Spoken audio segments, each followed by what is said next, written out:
All right, let's call to order the regular council meeting here on Monday, November 7th. It is actually 6:43 p.m. So we're picking this up following the public hearing of objections. We are at the WC O'Neill Arena Complex at 24 Reed Avenue, and people can also view us through Zoom and Facebook, and obviously later with our friends at CHGO Television. If anyone this evening has any questions, in addition to being available on Zoom, and in person, they can email pnopper@townofstandards.ca, and he'll scan to see if anyone emailed us throughout the course of the meeting. It is important to note that questions will only be answered pertaining to this agenda for this evening. Let's get into the recording of attendance. I see that all members of council are in attendance for this meeting as well, so thank you very much, council. And I want to recognize that we are on the unceded traditional territory of the Beskoto-Mugati people. Be looking for a mover to approve this agenda as circulated. I've got two. I've got Councillor Heenan and seconded by Councillor Hurdle. Any changes to the agenda this evening? There is some friendly amendments inside of it when it comes to committees and things like that, but we can address it at that time. So if there's no amendments, I'll call the question. All in favor of approving this agenda, please signify by saying aye. Aye. That is everybody, so that has been carried. We are into disclosure of conflict of interest. Is there any this evening? Myself, I'll be declaring one as it pertains to Compass Housing. There will be a presentation as well as there is a specific motion later on, or at least a discussion. So I'll recuse myself as that is adjacent to family members of mine property, and it is impacting, unfortunately, some of my personal life. So at this particular time, there's no other conflict of interest. I will get into presentations. The first one will be by John Rocca. I see him in attendance. So thank you very much, Mr. Rocca, for being here. This is for Bridle Path International. It's a presentation on 256 and 260 Water Street with some updated information for council. Good evening, Your Worship and Council. I promise to be very brief. I know you're very tired of seeing me and everybody else, and that you're ready to move on to other business. You're now in possession of our latest plans and rendering of the Princess Royal elevation, showing our new balcony concept, as well as the copy of the geotechnical report that highlights the challenges of developing the parking garage, challenges that we believe are manageable, even though more expensive to build than we had hoped. What I'd like to do is summarize what those for and against have been asking you. And let me offer you and the neighbors what I believe is a win-win option. Simply stated, we have a difference of opinion on what's required to develop a successful project on this project. We believe an amendment is needed to the secondary municipal plan for any project on this site to be economically viable. The neighbors and their supporters disagree, and they insist that any project on this site must fully comport with the secondary municipal plan. No variances, no amendments. That's what they believe. This is a stunning turnaround from just 2 months ago, when Mr. Greenaway and 22 neighbors told you in their first letter that they were prepared to support our height request, subject to conditions, so long as we in the town fully engaged them in the design and construction and development process. Not only did their position harden, rejecting meetings with us, not once, not twice, but 3 times, but their tone also changed and hardened, and some accuse you and staff of bias, and others threaten legal action. So let's disregard the passion for a moment and ask the central question: are they right? Do the facts support their claim that you can successfully build a project without any variances? Mr. Holmes and Mr. Stanley couldn't make a go of their project in 2017, even with a lot of variances and the blessing of historically low interest rates and normal construction costs. In the intervening 5 years, the land is set vacant. No other developer has stepped up and said to you, yes, we can do it, we will do it. nor have the neighbors engaged Mr. Holmes to come up with a win-win solution. And as I stand before you, even I can't promise you yet that our project is economically viable, even with all the variances and double the density, because of the escalating construction costs and interest rates environment. Given these facts, I suggest to you, your worship and counselors, that the burden of proof is on our neighbors and their supporters to prove that what they're saying to you is right. They have planners, architects, and other professionals on their team, and the financial resources to present you with a design of an economically successful project that meets their criteria. They can't continue to ask you year after year that you rely solely on faith that someday some developer will come along and build the project they want to see. Maybe you could consider more time if Mr. Holmes was the only one impacted. Unfortunately, the wider community of St. Andrews is also impacted. And they're asking you to make your worship and councils to make significant sacrifices for their benefit. They want you to say no to the housing the community needs and wants. They want you to say no to Ms. Delma French, who wants to come back home to St. Andrews after she was forced to leave because she couldn't find accessible home or apartments here. They want you to say no to Mr. and Mrs. McGuire of Moncton, who wrote you and who want to move to St. Andrews, but also can't find an accessible apartment. And they want you to say no to others in your community who will undoubtedly need accessible housing in the future. And finally, they want you to say no to Mr. Holmes' right to sell his property at its fair market value without compensating him for the lost value. Surely the community is entitled to more from them. So let me propose a win-win option to you and to them. Pass the amendment, and we'll agree to assign our option to the land to the neighbors so that they can build a project that respects all the guidelines of the secondary municipal plan that they believe can happen. If they do it, it's a win-win for them, the community, and Mr. Holmes. If they don't do it, then we will not be delayed. Thank you. Thank you very much, Mr. Rocca. This is for council. Any questions for Mr. Rocca on anything he said this evening? Okay, doing one more call. Okay, thank you very much, Mr. Rocca. I appreciate that. The next presentation, if you give me a minute just to recuse myself, I'll pass it over to you, Deputy Mayor Akaji, just to chair it. And if someone would be kind enough to let me know, I'll be once again hiding in the washroom.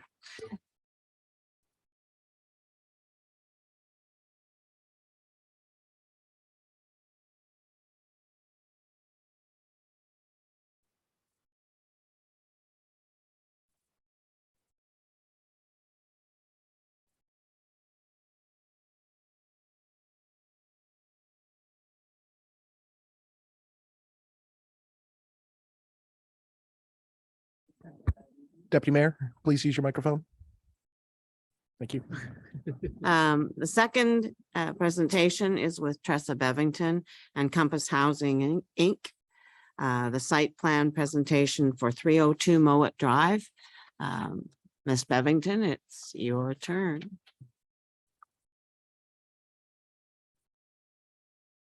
Ms. Bevington, can you hear us?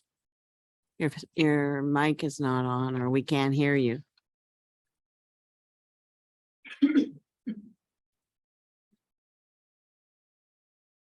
Yeah, Technical Ms. Bevington, we difficulty. can't hear you. Yeah. Can she hear us? There we go. Oh, there she is. We can't hear you. Still can't hear you. No sound.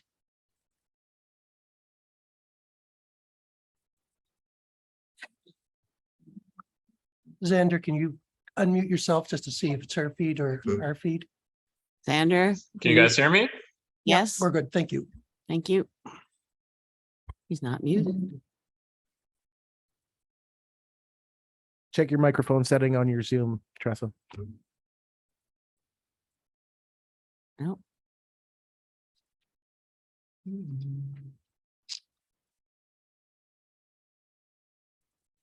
She calls him. Yes. she should be doing this anymore. She's gonna reboot. I think that's what she said. If I was lip reading, right?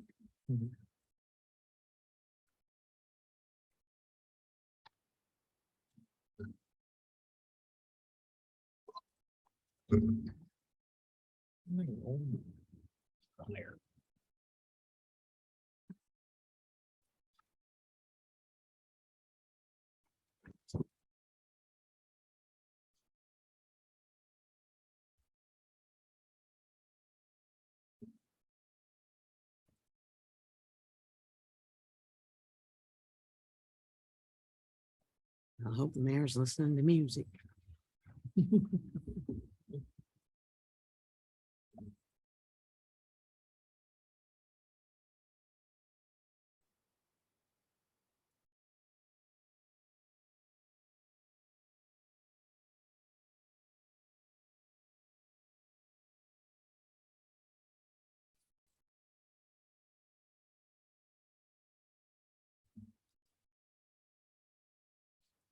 Shall we?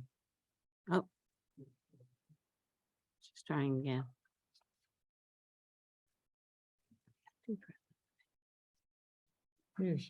Yeah.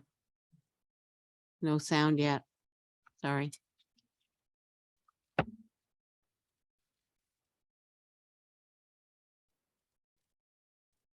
No sound, Still no audio. no audio.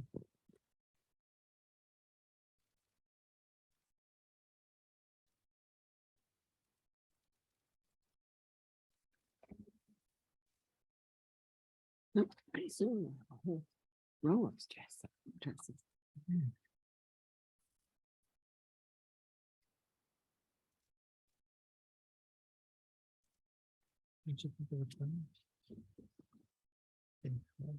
That was very, yeah, very, very cool. Mm-mm.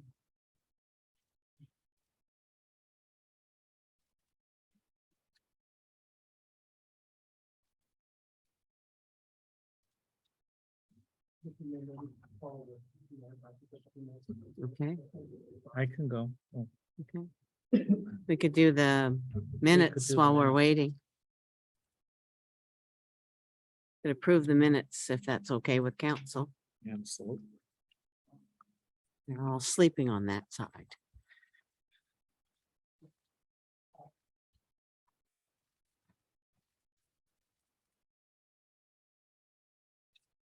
So we could approve the minutes of the past minute meetings. In order to, until Tressa is ready to come on board. All right, so we'll come back to that as my understanding. So let's get into the approval of the minutes from the previous meetings. Before I get into them, I always check, is there any changes? Otherwise I'll speed through them. Not seeing any there. Usually, I have just a note here. I read through them and I would like to congratulate Paul in doing a wonderful job at capturing the comments perfect. of the citizens of St. Andrews. In particular, the hearing of objections. Yes. There was Lengthy conversation Yes. there. And So I would like to He did congratulate very him. well. Thank you, Your yeah, Worship. he does a great job. Thank you. Thank you. Counselor Mr. Heenan. Hopper. They're fun stuff to do too, I'm sure. All right, let's get into the approval of the minutes. The first one are the minutes of the 22-10-03 regular meeting of council, Monday, October 3rd, 2022 at 6:30 PM. Could I have a mover to approve these minutes? Counselor Heenan, seconded by, I'm looking to my right, Counselor Neal. Any discussion on these? Okay, call the question. All in favor of approving those minutes, please signify by saying aye. That is everybody. Those have been approved. The next one are the minutes of the public hearing of objections to 302 Mowat Drive on Monday, October 17th, 2022 at 6:30 PM. Could I have a mover for that one? Got Counselor Hurdle, Counselor Blanchard, seconded. All in favor of approving these minutes, please signify by saying aye. That's everybody. Those have been approved. Next one are the minutes of the 22-10-17 public hearing objections to 256, 260 Water Street on Monday, October 17th, 2022 at 6:48 PM. Could I have a mover? I've got Counselor Heenan and seconded by Counselor Neal. All in favor of approving these minutes, please signify by saying aye. That's everybody. Those have been approved. Then we're on to the minutes of the 22-10-17 regular council meeting on Monday, October 17th, 2022 at 8:03 PM. Could I have a mover for those? Counselor Hurdle, I'm moving it around tonight. Seconded by Counselor Blanchard. All in favor of these minutes, please signify by saying aye. Any opposed? That's everybody. Those have been carried. And the last one are that the minutes of the 22-10-17 regular council meeting on Monday, October 17th, 2020. Oh, that's the same one. That's on the next page. We've done that. So we are into communication. Sorry about that. And I'm not going to read the whole letter just because it's in the motion. So I'll be looking for some consensus. Let me just jump ahead to the actual proclamation. We've got a request from the Crohn's and Colitis Association for Crohn's and Colitis of Canada to make a proclamation for the month of November. We're looking for some consensus if you'd like me to go ahead with this proclamation. Does that make sense to you, Mr. Sphere? Okay. All in favor of me going ahead with this proclamation, just signify by saying aye. That is everybody, so I will read it. This is the Town of St. Andrews Proclamation for Crohn's and Colitis Awareness Month of November 2022. Whereas Crohn's and Colitis Canada is a national volunteer-based nonprofit organization supporting the over 270,000 Canadians living with inflammatory bowel disease, otherwise known as IBD, a chronic autoimmune disease that causes the body to attach healthy tissue, leading to inflammation of part of or all of the digestive system. And whereas people living with IBD routinely endure abdominal pain, cramping, fatigue, internal bleeding, and frequent and urgent bowel movements, in some cases over 20 times a day. While more than 5 million people globally live with IBD, Canada has one of the highest prevalence rates in the world, with the Atlantic provinces having the highest rates in the country. By 2030, experts predict the number of Canadians living with IBD to exceed 400,000. That is 1% of the population. Currently, there is no cure. And whereas every November, Canada celebrates Crohn's and Colitis Awareness Month, as part of this initiative, landmarks across Canada illuminate it red in the show of support for everyone impacted by IBD. And whereas to learn more about Crohn's and Colitis Canada and the work this organization does, please visit crohnsandcolitis.ca. And now, therefore, be it resolved that the Town of St. Andrews hereby proclaims November 2022 as Crohn's and Colitis Awareness Month. And now, therefore, I, Brad Henderson, Mayor of the Town of St. Andrews, support the proclamation of Crohn's and Colitis Awareness Month for the Town of St. Andrews, signed on November 7th, 2022. In the witness whereof, I have set my hand and caused the seal of mayoralty for the Town of St. Andrews to be affixed here too. Thank you very much, Council. Are you good to go, or do you want me to keep going? Okay. Hold on. Okay. Ms. Bevington, can you unmute yourself so we can hear you? Okay, can you hear me now? Yes, Can. thank you. Just So- hold on one second. You just give me a Just a moment to second. recuse myself. I'll pass it back to the Deputy Mayor, and then we'll pick it back up at staff reports after. Thank you very Thank much. you very much. Sorry about that, everyone. Okay.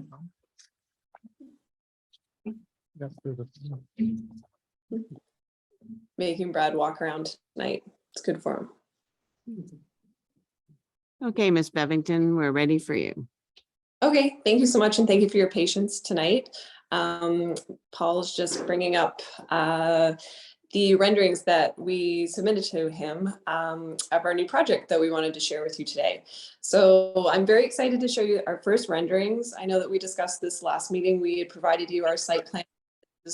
The next step in our planning process where we're able to provide the renderings for council to consider, just to get an idea of the land as we work on this sustainable development. As you know, there used to be a motel on site, and now we're repurposing this land for some really nice apartments for some hopefully new faces around St. Andrews, and if anyone is existing that needs to live here. So this 42 unit apartment building, as you'll see here, known as the Compass, this first slide that you're looking at is actually a street view from Mowat Drive. I thought that was really important to give council an idea of what it would look like from the road as you're by. I just want it noted that this is our somewhat preliminary design. We're not stuck on these colors yet, but I wanted to give council something. I didn't want to delay it. I wanted to give council something to look at your meeting, and so that you're able to get an idea of what you're looking at from Mowat Drive. So Paul, if you could go to the next slide, please. And this is just looking the other way. This would be as you're coming into town, what it would look like. We are trying to keep as much greenery around the building as possible. The bushes are looking pretty rough right now, but we would hope to clean those up as well as keep the trees that are at the property, because I think it adds a lot to the people living there and also the people driving by. So this is to give you an idea of what it looks like as you're driving into town from Mowat Drive. Paul, if you could turn the next one. And this is just a side view of the end of the building to give you also another idea. You can see on the ends are the 2 bedrooms with the decks. And Paul, just the next slide. And this would be the front entrance of the building that would be facing away from Mowat Drive. So this entrance would be essentially facing the property where Anchor's Landing is located. And the next slide, please. And another view from the corner of the property, looking at the front door, just to give you an idea of the layout of the building and what it's to look like when you're driving in. And the next slide, please, Paul. Just another shot of the front door. I know I have a lot of kind of the same, but I just wanted to add as much in here to give you an idea. The next slide, please.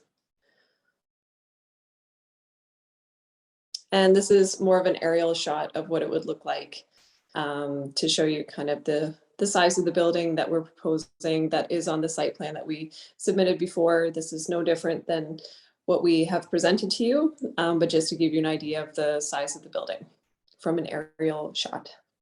So I hope that everyone's excited as we are about this potential project. We were really excited to submit the renderings to the town, and we're still working on the design of the interior of the building. I'd be happy to present to council as we move along with the project. Once we get our apartment layouts and once we get the layout inside, I would be more than happy to do another presentation to council to keep you updated on what is going on inside the building, because it's going to be just as nice as the outside of the building. So I hope that that gives you a better idea of what we're planning for on site. What it will look like going into town. I think it's going to be a really beautiful addition to our community. And I think it's, as you know, much needed. And I think it's the best use of this land coming into town. So I'd be happy to answer any questions that anybody has about what you've just seen. All right, council, do you have any questions for Ms. Bevington? Councilor Michelle? Thank you, Deputy Mayor. Ms. Bevington, I was running by there almost every day and keep noticing the 2 entrances. And I know, and this came up last time, and I'm just not certain that having one entrance wouldn't lead to more congestion. And since there's already 2 existing entrances to that property historically, just wondering if having 2 entrances moving forward wouldn't leave more space for, road hockey or shooting basketballs in the backyard on the pavement. So just a question and a comment. Thank you. Okay. One thing that we do have on the other end of the building, though, even though there's not an exit, there will be a big parcel of pavement there, because we'll have a turnaround at that place. So there will be some room back there. It just won't connect to Mowat Drive, but there will be a good space back there for movement and for cars to get around and stuff back there. Okay. I guess my question would just be the rationale behind that. I mean, we have we work with CBCL extensively, and they have road traffic engineers, and just wondering why we wouldn't have 2 entrances when there are already 2 entrances. I mean, it's a suggestion. Maybe someone could tell me why it would be better with just 1. But thank you. Yeah, I appreciate the comment. I think the reasoning and the rationale behind having 1 driveway is that we didn't want it to be like a drive-through for people. So if they're coming in and looking at the building or driving through quickly, like that was my concern of potentially families and young children living there. I just thought it might control the traffic better. And obviously our engineers made the site design. And so that was our rationale behind it, just to slow down traffic going through there and to control it more that way. But it's a good suggestion, but that was our rationale behind it. Thank you, You're Ms. Mrs. Thank Ms. you. Bevington. Any other council that would like to chat on this? Ask questions? Councillor Blanchard? Just a quick question. You mentioned the interior drawings, Ms. Bevington. Do you have a timeline in terms of completion of those when we could have the opportunity to see the inside design? I don't have a timeline right now. As soon as possible. And this was the first step to get the design team to work on that. So as I said, as soon as I have them, I'd be more than happy to share with council and get any input that you guys have on any of the interior. Like if you have suggestions or you might have an eye for something that we missed, I'd be more than happy to show you guys. Thank you. Thank you, Ms. Bevington. Councillor Hurdle. Thank you very much.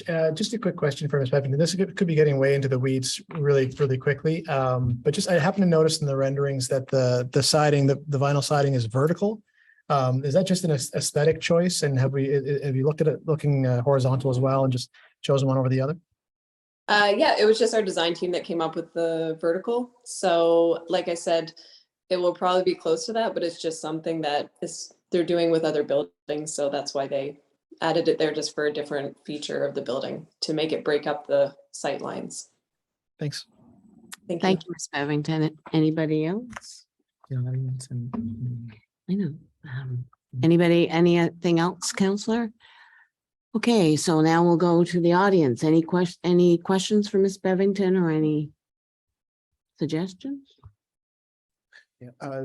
Deputy Mayor, point of order. Question period is at the end. This Okay. is strictly for council.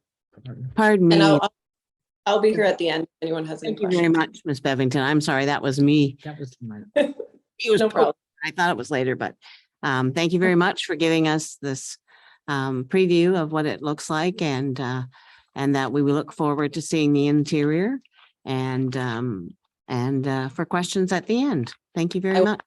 I will Thank be you here. for sticking around. Thank you. And thank you for your patience. You're welcome. Now somebody get the mayor. Yeah, thank you.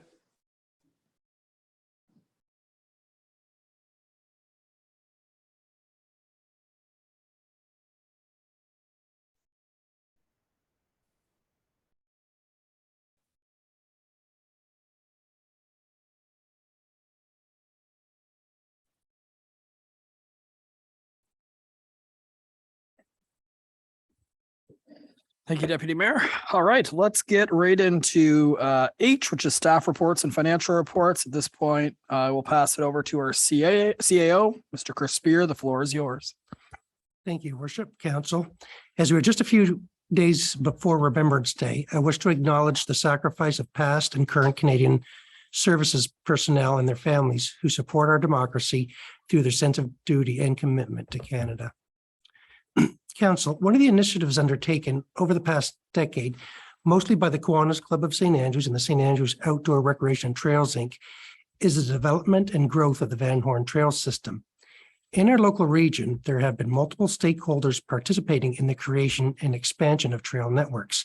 To work collaboratively, we are recommending that a trail advisory committee be established to unite the groups and become better coordinated on all of our individual trail efforts. Terms of reference and the first appointments to the committee are before council tonight for your consideration.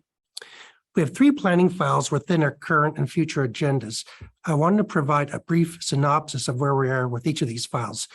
So Bridle Path at 256, 260 Water Street. The secondary municipal plan amendment, MP 200201, has passed the second reading and has included 2 public hearings of objections.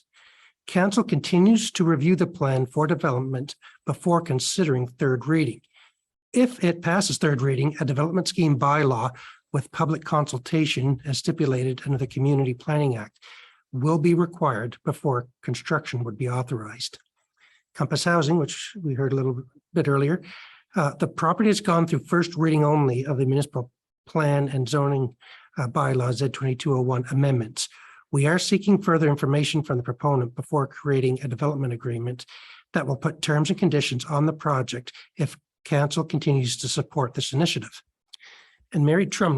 Trumner is looking for a secondary municipal plan amendment, M200202, to build an undersized Cape Cod style home on the property on Carlton Street to be able to maintain most of the current trees. Due to the large size of the neighbor's property and homes, the proposed house appears small following the average home footprint along the block, but a proposed building will be close to 2,400 square feet over 2 stories.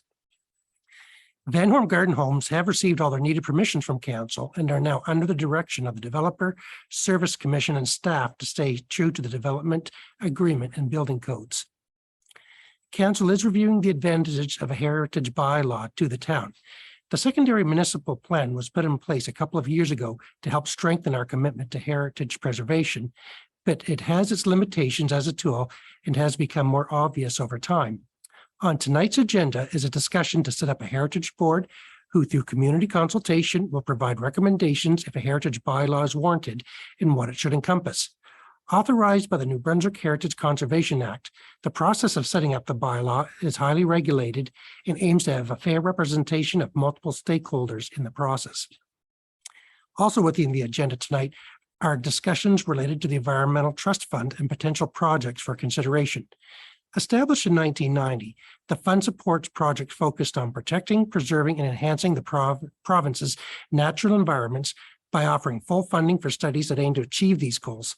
In the past, the town has utilized the funds on climate change, Shamcook Lake studies, and on GHG admission studies, just to name a few. While the funds do not support capital projects, the data is used to make future plans and provide the town with information about where resources should be allocated. Under administration, senior staff will be preparing a council orientation session for the 3 new councillors joining us in the new year. As we transition into this new period, we look forward to more ideas around the table and how we advance our sense of community.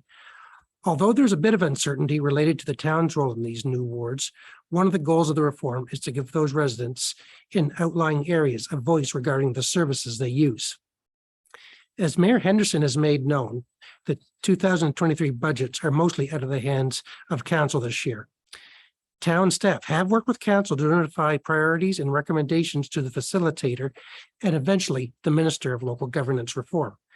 Capital budgets will be approved in the future after the operation budgets are official.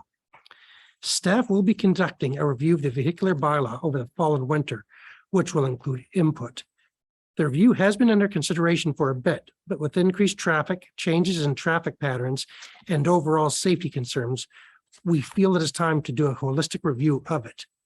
We have saved the correspondence from the public that have come in over the years to follow through on known areas of concern. The wharf project is stalled because of funding challenges. We have met with the funding partners and they have provided options to consider regarding the excess funds needed. Staff is requesting a meeting with council to review these options to determine how we proceed. Council had an opportunity earlier this fall to meet with the design team to get a better sense of the challenges and timelines needed to complete this undertaking. Over the next few days, you may hear or see equipment on the lower corner of Champlain Avenue and Bar Road. A team was conducting a geotechnical survey of specific areas of the property to determine the suitability for development. As the board of Passamaquoddy Lodge continues to review options for a new facility, they need information to move the design along to a more accurate construction budget. The area is centered by our leaf composting area, so there was minimal loss of trees to dig the small pits. I also like to acknowledge the retirement of Glenn Porter, our CBCL account manager and advocate for the town. Over the past 13 years, he has been involved in town infrastructure projects and has provided great advice, timely information, and quality management project management. Many council members and citizens would have interacted with Glenn over the years and appreciate the customer service he brought with these projects and his attention to quality. The clerk has applied for and received several grants this year for the town, including $400,000 to do phase 2 of Market Square and an energy efficiency grant for $20,000. Both will be discussed with council over the next few weeks. The operations manager has been occupied with, among other things, inspecting the trail expansion on behalf of the town, cooperating with developers and contractors to identify infrastructure services that can be connected to, and overseeing further rehabilitation of the ice plant at the arena and ice installation earlier this month. It should be noted that when new additions of construction comes up, in addition to the Regional Service Commission spending time with the project, town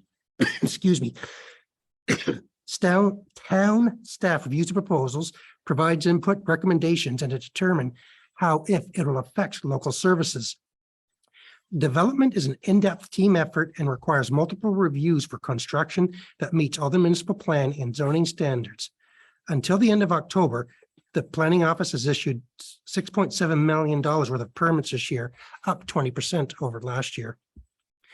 Within the water department, we have sent one of our technicians to Halifax for a week as he works towards his level 2 water and wastewater operator certificates. These courses used to be routinely offered by Petal through the New Brunswick Community College in the province, but there's not been a course since pre-pandemic. These courses are a necessary part of our approvals and requires us to go to the closest opportunity. I also wish to thank our fire department for their response to the oceanfront campground that consumed the Kiwanis Recreation Hall. Due to the location of propane tanks, it was a higher risk situation than originally thought. Thankfully, the volunteers put in hours of training annually to prepare for these types of incidents. They are able to fight the fire with no injuries and maintain the damage to the one building. And believe it or not, in conclusion, I'm happy to see Christmas events coming together to both entertain residents and attract visitors to St. Andrews over the month of December. Thank you to all the volunteers who are making this possible. I am confident you will be in the Christmas spirit all month long. Respectfully, Chris Spear, CAO Treasurer. Thank you very much, Mr. Spear. Appreciate that update. Any questions by any member of council related to the staff reports? Okay. Seeing none. So I guess just a quick one is, I know we did a pilot project this year with the 4-day work week, which is kind of a hot topic item across, I guess you could say almost across the world, but definitely in Canada. I was wondering, as summer winds down, not that it ever shuts down completely for town hall, but just a couple quick thoughts on how that went overall for council. From staff's perspective, especially during the summer, they really liked it. We suspended it back in September, early October, primarily to give everyone on schedules, but the loss of daylight in the early morning hours and later in the days, it didn't make it as feasible because, you know, they didn't want to start work in the dark. Other communities that are doing this, and the only one that I saw is that Quispam 6 actually is allowing their town hall staff to elect to do that.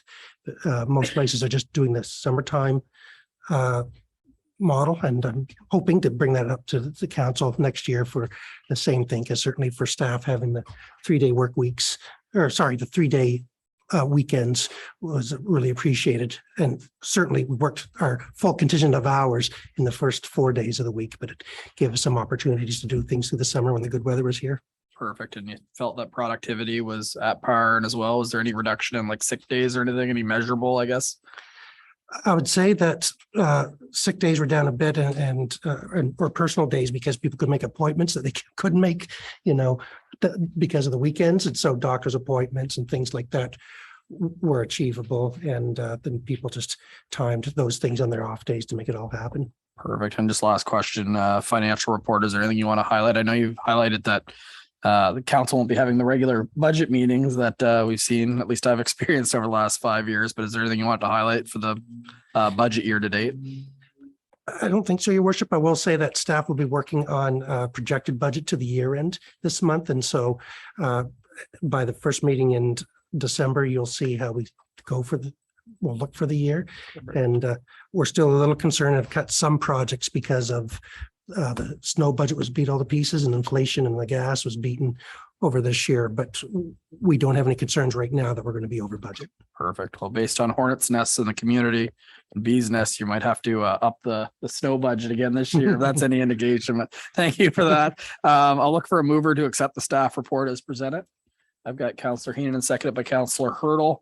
All in favor of approving this staff reports, please signify by saying aye. Those have been accepted. We are now moving into the introduction, consideration, and passing of bylaws. Looks like we've got a little bit for everyone for the first time in a while, so we'll kick it off as always with Deputy Mayor Akagi. Thank you, Your Worship and Council. My first one is FA 221109. And it's the Community Assistance Grant request for support for the Winter Warmer Festival in January of 2023. So the background is this: on Friday, October 28th, 2022, the town of St. Andrews received a request from Mr. Jamie Steele, the festival organizer for the Winter Warmer Festival in St. Andrews for January 2023. They are requesting $500 in support of the festival through the Community Assistance Grant Program. Please see the attached document for the grant application for the background information and request for funds, Council. There is $4,600 remaining in our Community Assistance Grant budget for 2022. If council supports this grant application, the remaining funds would be $4,100.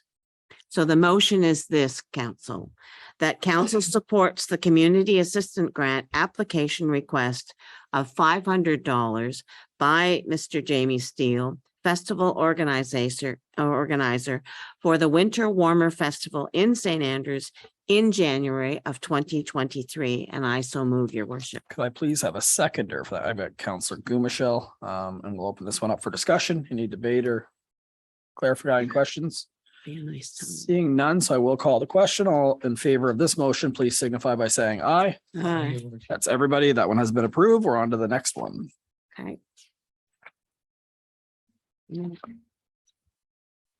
FA 221112. And it's the resignation of William Kernohan, manager of recreation for the town of St. Andrews. And the background is this: on Wednesday, October 26th, 2022, the town of St. Andrews received a resignation letter from Mr. William Kernohan regarding his position as manager of recreation. As council appointed Mr. Kernohan to the position, council must move to accept his resignation. Town staff will be reviewing options for the next steps for the manager of recreation position for the town of St. Andrews. And the motion is this, council, that the council of the town of St. Andrews accept the resignation of Mr. William Kernohan as the manager of recreation for the town of St. Andrews. And I so move, Your Worship. Thank you again, too bad we're losing. Deputy Mayor. I've got a quick hand from Councillor Heenan seconding that. Okay, and we'll open this one up for discussion. Okay, I'll call the question. All in favor of approving this motion, please signify by saying aye. Carried. Once again, that is 6 in favor, so that has carried. Okay. And your last one. And my last one is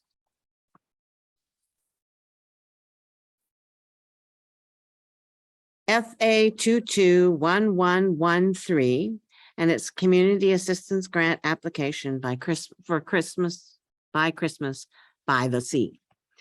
And the background is this: on November 2nd, 2022, the town of St. Andrews received a request for a community assistance grant from Christmas by the Sea.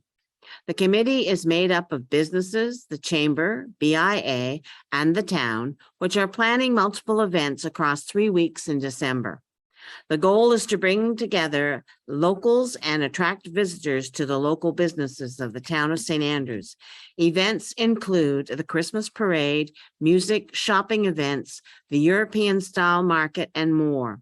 To widen the advertising area and provide a wider assortment of events, Christmas by the Sea is requesting $1,000 in support from the town. Funding is also to be sought from Explore St. Andrews. However, the community assistance grant funding would ensure successful community events. Note that the community assistance grant currently has $4,600 remaining. There is an additional request for an event in January of 2023 for $500. If this grant is approved and the additional request is approved, the funds remaining would be $3,100. So the motion is this: that the council of the town of St. Andrews supports the community assistant grant request of $1,000 from Christmas by the Sea to support events for December 2022. And I so move, Your Worship. Perfect. I see your years of teaching caught the January 2022 on the fly. Well, good work. Seconder for that motion. Counselor Blanchard. I'm favoring the right tonight. You guys I notice know, that? Yeah, it's good to yeah, mix it we're up. feeling shysted. Discussion on this motion. It's a great event, I think. It is, and it is for tourists, but it's definitely for locals as well. Yeah, Counselor Hurdle. Just to raise a question, this seems to be the sort of thing that tourist accommodation levy might be used for. Is that still on the table in terms? It is. I don't know what they have left for funds this year, but I will say for this one, I believe it's probably just as relevant for locals. Like a lot of the events is not that tourists don't benefit, but like the skate with Santa is usually people from Yeah, town and all fair that enough. stuff. So this one feels a little different, but if you feel different, then by all means. But yeah, it's a good question because you don't want to set precedents and next year you get grant requests when we clearly allocated funds to consider events, right? So it's a fair point. Any other, Counselor Neal? Yes, thank you. Just a question. I don't know if staff has the answer or not, but I was just wondering if there was any indication as to the overall cost associated with the events. To be determined. It's kind of a combination of the more money they're getting. The chair saying $5,000, but I know they're still adding events. So if they got funding, they were adding events to enhance it. Yeah, I think they're looking, I did attend a meeting, I believe Paul or Chris or both of you attended, Chris did. I know that they're trying to do things like maybe a horse ride, like carriage around the town. They're working on some new events as well. I think the chamber got a large grant last year. I want to say of 20 or 25,000. I don't think they got it this year. No, so they don't have the access to funds that they did last year. Any other questions or comments? Your worship, just one little Absolutely. side note, because too, is because it's combining with Sparkle by the Sea this year, which is aimed more at the visitor side as well. And some of it was to try to encourage some more advertising, some dedicated advertising to some of the requests to try to bring more people to the town along those weekends. Perfect. Thank you. This would be my shameless plug to encourage more organizations and business to enter a float into the parade. A 4 or 5 float parade isn't much to bundle your kids up to go see. So if you're in an organization, I know in July it's tough, you're busy, but it's the time of year. And that is my shameless plug end it. All right, we'll call the question. All in favor of approving this motion? And that's everybody. So that has been approved. Thank you very much, Deputy Mayor Akaji. And at this point, we're going to switch to Public Works with Councillor Blanchard. Thanks, Your Worship. So reference number PW 221112. The subject is the Environmental Trust Fund 2022-2023. The Environmental Trust Fund for the province of New Brunswick is now open for application until November 30th, 2022. The funds support projects focused on protecting, preserving, and enhancing the province's natural environment. Priority areas and measurements that the province will be looking at include protecting our environment, conservation projects or research focused on water, air, coastlines, and wetlands, increasing environmental awareness, projects delivering educational environmental information through schools, youth-based organizations, and community groups, etc. Managing waste, activities supporting waste reduction and management activities, i.e. glass and other recycling programs, discouraging illegal dumping and community cleanup projects. Also climate change, projects and initiatives in response to climate change and its impacts, such as community-based transportation, carbon offset opportunities, renewable energy, etc. And the 5th, building sustainable communities, new land use and climate change initiatives to create greener communities and regions.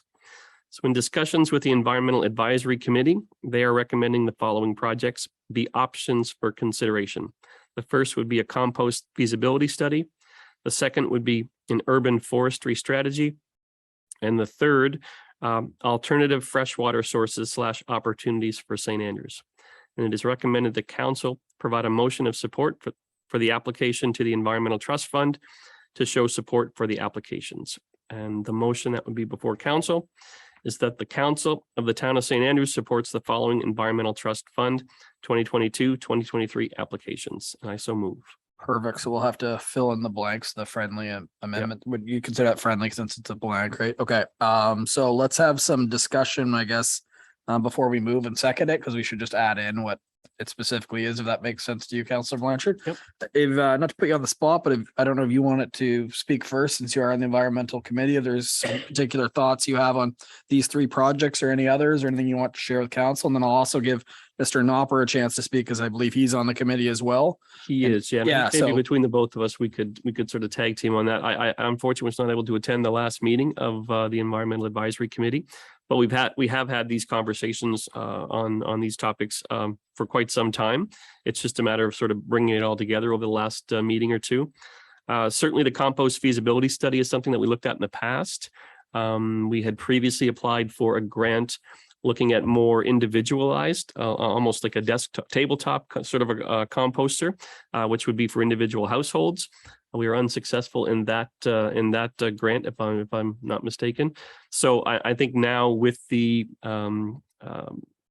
amalgamation of the region municipalities and some of the changes that are going to be occurring at the regional service level, including waste pickup. The possibility there, I guess we're sort of thinking there might be an option for some kind of a regional compost study, perhaps. And I think that's where that sort of that fell. The urban forestry strategy came about after we've had a number of letters over the last year or two with regards to certain developments and trees, mature trees, green spaces, things of that nature. Being cut down for the sake of development, where we don't have anything in place necessarily, any sort of guidelines. This has been discussed on a number of occasions. We thought it might make sense for our community to have an urban forestry strategy to sort of deal with and sort of guide the town when it comes to those discussions. And I think the alternative freshwater opportunities sort of came about through the discussions about the possible development of Cook's aquaculture down and around the Shamcook Lake, the drilling of some of the test wells and wells for a new post-smolt facility, I think was what it was there. And again, the concerns by citizens here in St. Andrews, where Shamcook Lake is, of course, our drinking water supply. So just looking at some options there, and again, some discussions. I don't know, Paul, if you had anything you'd like to perhaps add to that, your mayor, if that's okay. Yeah, absolutely. Through your worship, just on the water aspect of Shamcook Lake, there's been several different discussions from what could happen if the water is unpalatable, or what would we do in the situation where we don't have a water source. So looking at alternatives could be, how do we deal with salt water? Is it wells? We just don't know what options are there. The other one is the blue-green algae, which is also becoming more prevalent around. So some of the discussion or one of the avenues we can take is what other filtration mechanisms or what else can we put in place with our water treatment facility so that we can filter out, but we just don't know what's available or what technologies we can use. So studies would look at that. In speaking with staff today on the urban forestry strategy, I think we need to know direction from council as to what level of look and feel you want of an urban forestry strategy. So that could be a further discussion, but it was felt that we could do something more internally, looking at our zoning bylaws, looking at some of the regulations where we could put in place. And the composts feasibility study has been on the discussions. It actually has been one of the top discussion pieces that the Environmental Advisory Committee has talked about for the last two or so years. And we did try for the more residential used ones, but I think it's an important step to look at more of a community-based or regional-based, and just for the thought and feeling that how else can we divert our waste? What else can we do with greenhouse gas emissions from transportation or reduction of our wastes that's currently going to the landfill? So those were the options and some of the discussion points from the EAC. That's a good point, especially the freshwater options, like figuring out how to work with the existing lake is important too, with the algae bloom, right? So, about the compost feasibility study, when we were at the courthouse doing council, I know that we had the opportunity to get a presentation from the committee, and that was a hot ticket item back then. So it's good to see that that's on top. So a couple of questions, and then I'll open up to the rest of council. It's up to $50,000 is my understanding. Through you, your worship, what we would be looking at for a lot of these projects is anywhere between 35,000 and 50,000 for Okay. the studies. But there's no limit per se. There's no limit per Okay. se from the province. It's what you request from the province. And- And just from what similar requests have come in over the last several years for ETF, that's the range you would be looking at. Perfect. And is there any rule that says they can only fund one for the town of St. Andrews? Is there opportunity to fund multiple? You have the opportunity to submit as many as you want. It becomes to the province based on how they would like to distribute the funds. So Okay, perfect. it's limited. That answers that. So in theory, there's not submit one, not submit two, not submit. It's really up to us what we want to submit. So council, I guess over to you for any questions on or anything you want to add, Councillor Heenan. Yes, your worship and council. I just have a comment, really. I think this is a great idea, Councillor Blanchard. We're looking at building new construction in town. We're also looking at amalgamation with 2 other LSDs. So I think it's the time to really go on board with all of this, and especially the fresh water sources. I feel very strongly about that because you can't have anything. And we learned at the municipal planning meetings that one way to kill a community is not to take our water resources seriously. So I am very proactive on the water resources. So I thank you for bringing this forward, and thank you, Your Worship. Thank you, Councillor Heenan. Anyone else like to add in thoughts? It feels like 2 is one that we would have to give more direction. 1 would be just a feasibility study and 3 would be kind of just tell us, but 2 has a little bit to do with our views as well, but it doesn't mean it can't be incorporated after we're successful, but it feels a little different than the other 2 because it would probably take a little bit of input from everyone around the table. But I think what this would do is tell us what other communities are doing. Is that safe to say? Are you speaking on to the urban forestry strategy? Urban or- forestry strategy, yeah. Yes. So, I mean, there are other urban forestry strategies that are out there for different communities, but it really comes down to how council wants to see implementation or what you want to see as implementation before we could even go forward. So a few years ago, when it came to like the utility bill, like water, we had a consultant come in and walk us through that. Would that be a similar process where they work with council to kind of develop one? Is that the idea behind that? Just so I have a good understanding of what that is. Yeah, so there would have to be it would be a consultant brought in to work with council staff and the public to find exactly what that happy medium is that everyone would be comfortable with, and then it would be up to council how you would want to implement it based on the recommendations. And for staff's perspective, there's no concern over submitting all 3 and seeing what is successful and what's not, or is that like, I know there's some work to be done with every submission, I'm assuming. The only concern is, Your Worship, is that you're letting them pick and choose what your top priority is. So, if you only put 1 or 2 and you might focus in on those, but in some years we've had multiple, some years we've had 1, and even some years we've got rejected all out, but. Perfect. All right, council, I'm going to look for some consensus here. Is there a strategy here you'd like to do? Submit 2? Is there, you want to submit all 3 and leave it in the Environmental Trust Fund's hands? How would you like to proceed, Councillor Blanchard? So you're reaching for your mic. Yeah, just a quick comment, I guess. I'm not sure what strategy maybe works best here, but I would only mention compost feasibility study has been a priority for the Environmental Advisory Council for some time. I would also make the point, though, that with the amalgamation, with the changes that are happening, and I believe the contract for waste disposal, garbage pickup is coming up soon. Would that not be a topic we could maybe enter into anyways because of where we are right now? So I'm just throwing that out there. Regional Service Commission, they have individuals there. I'm just wondering how that conversation goes, and I'm wondering what could happen there, maybe without the study, the feasibility study. Is that something that's at the Regional Service Commission level? It feels regional to your point, Yeah. Especially like I know you're talking household, but if you're getting into commercial, like if you're looking to compost from our schools, for example, that's got to be a regional approach. Not to say we can't find something within the town, but if you look at recycling, it's a regional approach. So I mean, and it's your worst. Sorry about that. No, go ahead. I know at the committee level, it was sort of discussed at both, right? Should we go? We initially were focusing sort of just within the municipality, and then we sort of talked more about the regional level. Mr. Knopper, would you say that the council or the committee was more at the the regional level in terms of where we ended? They were looking through your worship. They were looking at both options. I mean, on a regional scale, it looks and works better because you're working with your other communities to work unitedly with this. And there are other regional service commissions in New Brunswick that do offer a composting, so it's not out of the realm of it being a regional strategy or project. But they did have local concerns as well. Yep, absolutely. So thoughts, is there a recommendation of two, or do you want to just submit all three and let the province, again, over to you guys? There's no right or wrong answer here. Councillor Heenan. Yes, your worship. I think as a council, we should prioritize our number one and work our way down from there. And the reason I say that, if we go in wishy-washy, they won't do any of them. But if we come in with a strong recommendation for one, followed by 2 and 3, I think it would look better. That's just my opinion. Thank you. Are we allowed to rank them? No.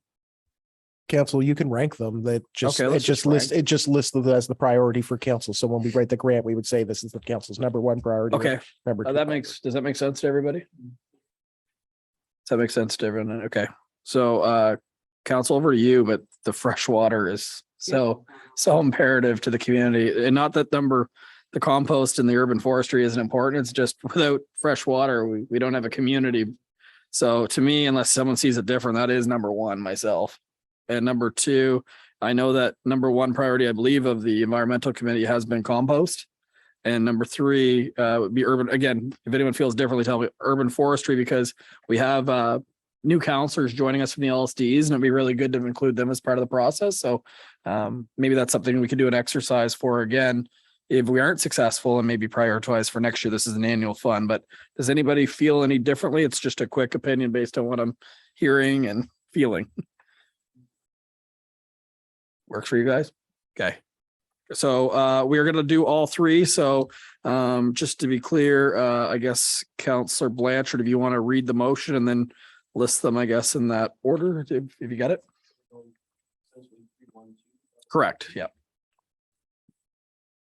All right, so I'll reread the motion then. That Council of the Town of St. Andrews supports the following Environmental Trust Fund 2022-2023 applications.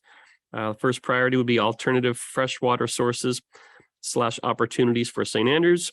Our second priority would be a compost feasibility study. And our third priority would be an urban forestry strategy. And I so move. Thank you for that, Councillor Blanchard. Seconder is Councillor Neal, favoring the right. Okay, any further discussion on this one, I should say? Okay, I'll call the question. All in favor of approving this motion, please signify by saying aye. That is everybody that has been approved, and that will wrap up Councillor Blanchard, and we're on to Public Safety Committee, which is Councillor Neal. Thank you, Your Worship. This is reference number PS 221111, dated November 1st, 2022, and the subject is the revocation of appointment of Shelley Dunn, bylaw enforcement officer for the town of St. Andrews. The background reads that under the Local Governance Act, council appoints and revokes appointments of bylaw enforcement officers. As Ms. Shelley Dunn has finished her contract for the town of St. Andrews for 2022, council must follow the procedures of revocation of the appointment of Shelley Dunn as the bylaw enforcement officer for the town of St. Andrews. The town has 2 current acting bylaw enforcement officers, Chris Spear, CAO Treasurer, and Paul Knopper, Clerk and Senior Administrator. And the motion reads that council, the town of St. Andrews, revokes the appointment of Shelley Dunn as bylaw enforcement officer for the town of St. Andrews. And I so move, Your Worship. Thank you. Seconder for that one. Councillor Heenan won that one. It was close. Any discussion on this motion? Okay, all in favor of approving this motion, please signify by saying aye. That is everybody. That one has also been carried. So at this point, we're moving on to business, tourism, heritage, and culture. Councillor Hurdle. Thank you, Your Worship. This is in reference to BTHC 221004. And the subject is bylaw 22-05, a bylaw of the town of St. Andrews to impose a special business improvement levy, second reading. And the background is, as part of downtown beautification initiatives, the St. Andrews Business Improvement Area collects an annual levy from its members to pay for various projects and events. The BIA, established in 1984, is a geographical area between Water Street from Princess Royal Street to Elizabeth Street. All businesses within this area are within the BIA and are subject to the annual levy. As per the Business Improvement Act of New Brunswick, council must set the levy annually by bylaw, which also includes approval of their budget and a public hearing of objections. The first reading was on October the 3rd, 2022. The public hearing of objections was today. And so we're in the second reading now. So as per the BIA Act, the bylaw and budget have been posted in the St. Croix Courier for 2 consecutive weeks, October 17th and October 24th, in addition to the public hearing of objections. The motion before us is that council grants leave for second reading of bylaw 22-05, a bylaw of the town of St. Andrews to impose a special business improvement levy for 2023 in the town of St. Andrews, and I so move. Thank you. A seconder, Deputy Mayor Akaji. Any discussion on this one? We just had the hearing of objections earlier this evening. Seeing none, I'll call the question. All in favor of going to second reading, please signify by saying aye. Any opposed? That's no one. So we will go to second reading. This is the Town of St. Andrews bylaw number 22-05, a bylaw of the Town of St. Andrews to impose a special business improvement levy pursuant to section 5.1 of the Business Improvement Areas Act, RSNB 2004, Circuit 102, be it enacted by the Council of the Town of St. Andrews as follows. 1, that a specific business improvement tax shall be levied for the calendar year 2023 on all non-residential property within the business improvement area of the town. Said area having been designated in the Town of St. Andrews bylaw number 72 enacted on June 4th, 1984. Number 2, that the special business improvement tax for the calendar year 2023 shall be at the rate of 20 cents on each $100 assessment for the real property being the non-residential property in the business improvement area. It was read the first time the 3rd day of October 2022 and now read the second time on the 7th day of November 2022. Thank you. That one is complete, and I believe we're on to the next one, Councillor Hurdle. Thank you, Your Worship. This is in reference to BTHC 22-1102.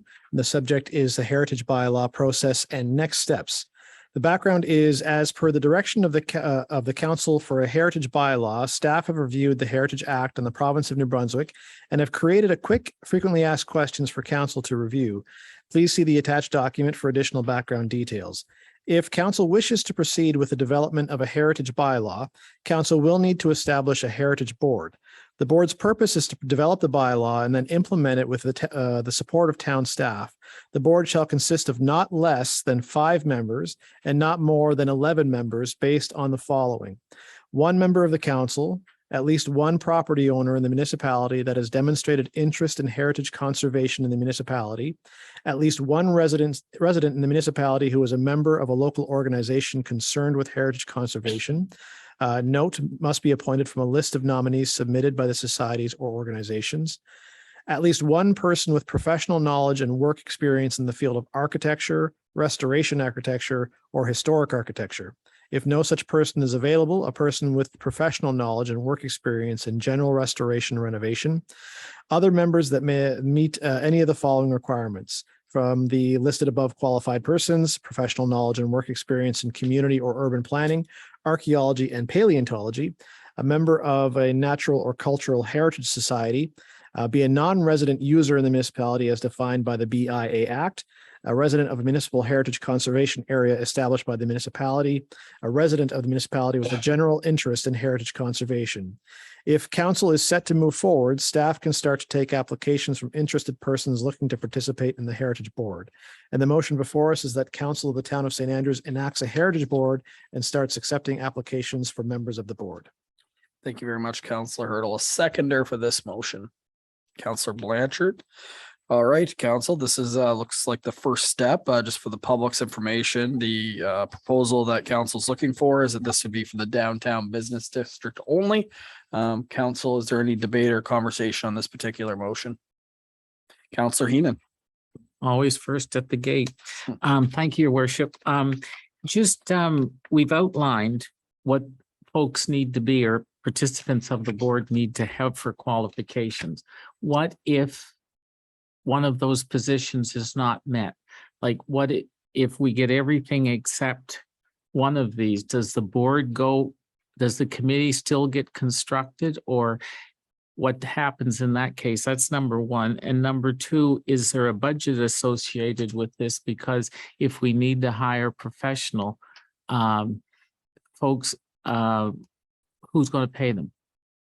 That's my two questions. Well, Thank you. normally I'd be able to answer the second one on budget, but not this year. So I'll defer these both to staff for comment. Thank you, Worship. Noticing the wording, it said that the committee shall consist of, so that will be could potentially be a problem, but I think we have lots of qualified people in the town, so if they don't throw their names in, we may have to hook them in or something, go begging or whatever.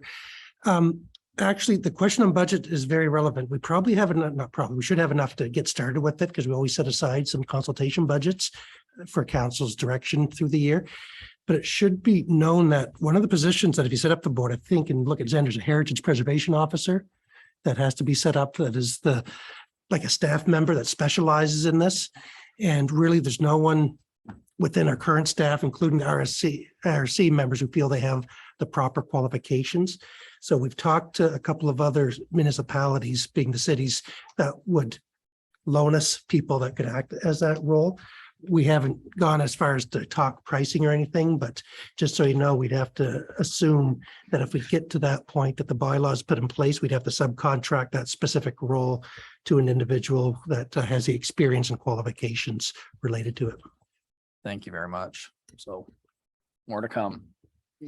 Okay, any other discussion? Councillor Hurtle. Yeah, I guess obviously this is an important topic to a lot of members in the community, not to mention myself, and has come up in community discussions quite often. I guess my request would be, since it is so, this is not something that's done alone. It requires 3 people who have the above specified credentials, but then can have up to 11 members. What I really want to see happen is that, this is contingent upon community involvement. So if we do put the call out there to get people involved in this, I hope that we would see people putting their names forward to take part in this. And I guess my suggestion is, if we don't have people putting their names forward in a reasonable amount of time, that we revisit this as a direction that we're taking, maybe look in a different direction. Fair comments. Thank you. Anyone else? You can go a second time. I'll make sure no one else wants to go first before. Okay, you are good to go. I solely agree with Councillor Hurtle. It's simply because I don't want to see a board established that doesn't have the right qualifications of the people that's needed to carry this out properly. And that is my big concern. I am all for it, absolutely, but it has to be managed in a correct and responsive way to make the community aware and to get the people. We know there's the people in town who could do some of this. If they're willing to do it or if they're not is the question. So I would be with Councillor Hurtle that if the committee is not made up with the proper condiment of people, then we should revisit this. Perfect. Thank you. Thank you. Councillor Heenan. Awareness is key, not just for committee members, but for the public. We want them to know what's happening. And the other thing, my recommendation is slow isn't a bad thing. This has been a couple times before council, assuming that you go ahead with this. And, fast tracking it shouldn't be the option, should be about doing it the right way. So council, is there anyone else? Otherwise, I'll call the question. Councillor Gumashel. Thank you, Worship. I have some reservations about wading into the heritage bylaw kind of realm. I recall a window that got replaced in the last council on a building, and there was a huge public outcry about the chintzy window. Maybe if you look at it from the other side, maybe the window was leaking, and Buddy got a deal on fixing the window. It's nice to keep the buildings downtown historic, but there's no funding, as far as I know, in the last 6 years anyway. The only funding that's been available for fixing up downtown buildings has been it was a $500 grant if you painted your building. So there's not a lot of funding out there to be telling people how they should be managing their buildings. So hand in hand with any heritage bylaw, there will be perhaps budget considerations, or we'll need to leverage funding from other sources to help people keep those buildings the way they are, because they're definitely not, they're old boats and they need constant work, and sometimes that's expensive. So that's my reservation, but I'll certainly go along with the crew for now. Thank you, Councillor Michelle, but it's a valid point. The last time that I went through this, there was often a conversation over a heritage bylaw through enforcement or a heritage bylaw through incentive. And that's one of the many conversations that if we're going down this path, that you're going to have an opportunity to discuss further. Any other member? Okay, I'll call the question. All in favor of approving this motion, please signify by saying aye. Did you have someone? Okay, you're good. Everyone, all I hear. Okay, that's everybody. That's been carried. Did you have? Well, just a follow-up question, your worship, is how long do you want us to accept applications? We're at a really strange time, even in a normal year. We got Christmas a few weeks down the road. So I didn't know if you want us to accept applications in the new year or have like a cutoff in the third week of December and revisit this in early January. My recommendation, council, would be to make it the end of January, just so new residents, Shamcook Bayside, are also at that time residents of the town of St. Andrews, and they would have the opportunity for 30 days to submit as well. If that makes sense, because we're all St. Andrews as of January 1st. Yep. Make sense, everyone? Okay, perfect. All right. That's it for Councillor Hurdle, correct? Yep. So we're into, at this point, Councillor Gumichel. Thank you, worship. The next one is reference number RCS 221107 dated November 1st, submitted by myself, and the subject is Trail Advisory Committee for the Town of St. Andrews. And the background reads, the Council of the Town of St. Andrews recognizes the importance of active transportation networks with the ongoing collaborative work between the town and SORTI. To foster closer collaborations, staff recommends Council formalize the establishment of a committee that will allow major stakeholders to meet periodically, share information, and provide recommendations to the council related to active transportation networks. Please see the attached terms of reference for the Trail Advisory Committee for the Town of St. Andrews. And the motion reads that council accepts the terms of reference for the Trail Advisory Committee for the Town of St. Andrews. Moved by myself. Perfect. Oh, Shelley, sorry. Nope, the first one's fine. It's two motions then, sorry. Yeah, you read the first one, right? Yeah. So we'll look for a seconder for the first one. Got Councillor Heenan very quick again. He's got your number tonight. Any discussion on the first one? Seeing none, I'll call the question. All in favor of accepting the terms of reference, please signify. That's everybody. The terms of reference have been adopted. The next one, before you read it, Councillor Gumichel, it's another one where we have to add. There's currently, if you look at the list here, there's no one from council. So we have two, I believe, from SORTI, two from town staff, and then one from the Regional Service, Southwest New Brunswick Service Commission. So I think it'd be good to probably have two from council, maybe one could even be an alternate, but I think it's important that council's part of this process as well for communication. I could see a lot of different ways of looking at it. It's recreation through Councillor Gumichel, could be tourism through Councillor Hurdle. I guess I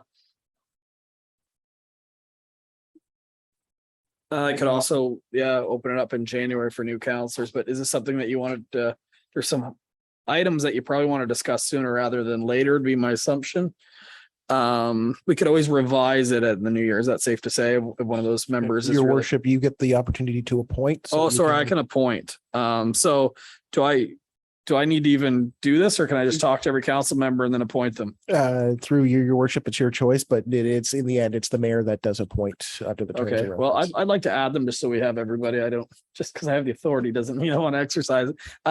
Would anyone like to be on this committee? I know there's some passion. I know Councillor Gumichel.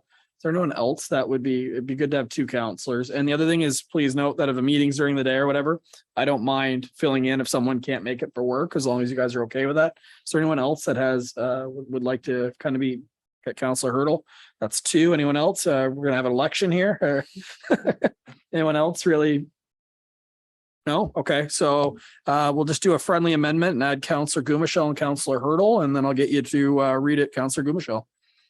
Thank you, Your Worship. So the new motion reads, the council appoints the following members to the Trail Advisory Committee for the Town of St. Andrews. Firstly, Dr. David Johnson from SORTI, Alan Fiander from SORTI, Mr. Spear, the CAO Treasurer, Mr. Knopper, our town clerk, Sherry Stewart, the implementation manager of record services for the Regional Service Commission, myself and Councillor Hurdle. You got that for the, okay, seconder for that particular motion. We've got Deputy Mayor Akaji quick that time. Any debate on this one? Councillor Neil, you're gonna, you want the position, don't you? You're gonna. No, thank you. It was just a question, your worship, with regards to the terms of reference. In the terms of reference, it does mention 7 members. Again, it was only had 1 councillor listed, but the one that's missing is the member at large, sort of that public representation, sort of a user. So I that was should just be- wondering if we needed to sort of change the terms of reference there to make it 8 members, or are we using the second counselor sort of as a? As an alternate, is that, does, Councillor Neil brings up a good point. it's good that we Because I was should looking at clarify. that saying, just gonna, but we can amend that at the next meeting, just to Let's line up. just amend that at the next, I'd like to, I think there should be 2 voices of council on that. If Sure. everyone could. If you both want to go, you both should be able to go. How about that?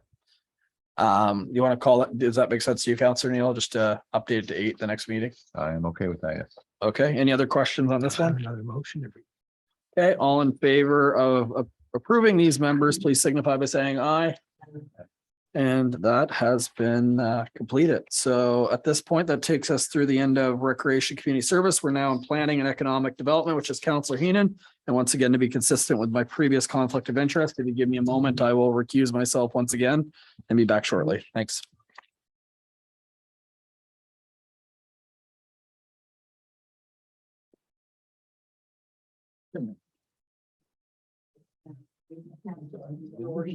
We don't have a sheet. We just have staff discussion. So is Mr. Knopper, are you going to lead this? Because it's on yours. Yeah. I think it's your, So. as soon as the mayor leaves. It's infinitely. So thank you, Deputy Mayor. So council provided to you, so tonight is strictly for discussion and debate for council, and then to provide staff direction on how you would like to proceed. So provided to you is a staff report that highlights questions and comments that came from the public hearing of objections. They range from traffic study issues to RCMP policing to stormwater management and processes in that light. Each question sort of highlights where we are and what's within the setup. So if council has any questions within the staff reports, you can ask them, but the information is right there for you. Is Ms. Bevington on?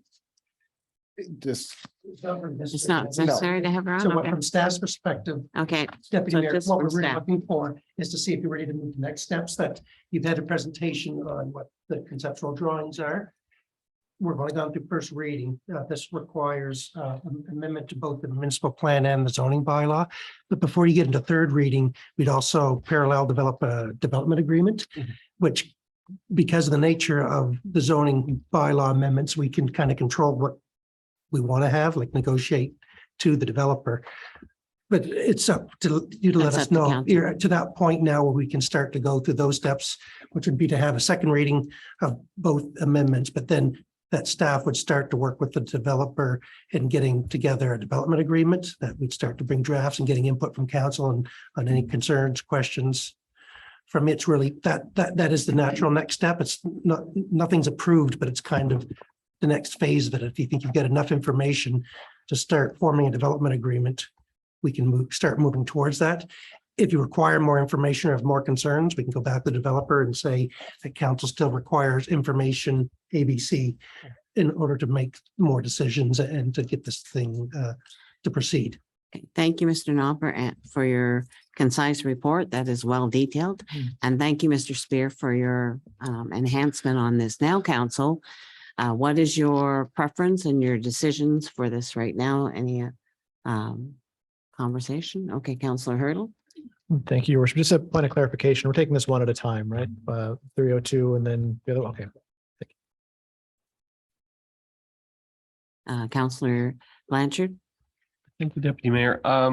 So again, thank you, staff, for the report. There's, like I said, detail there where required. I think in some situations, it's up to the developer to deal with some of the issues that were brought forward by the public.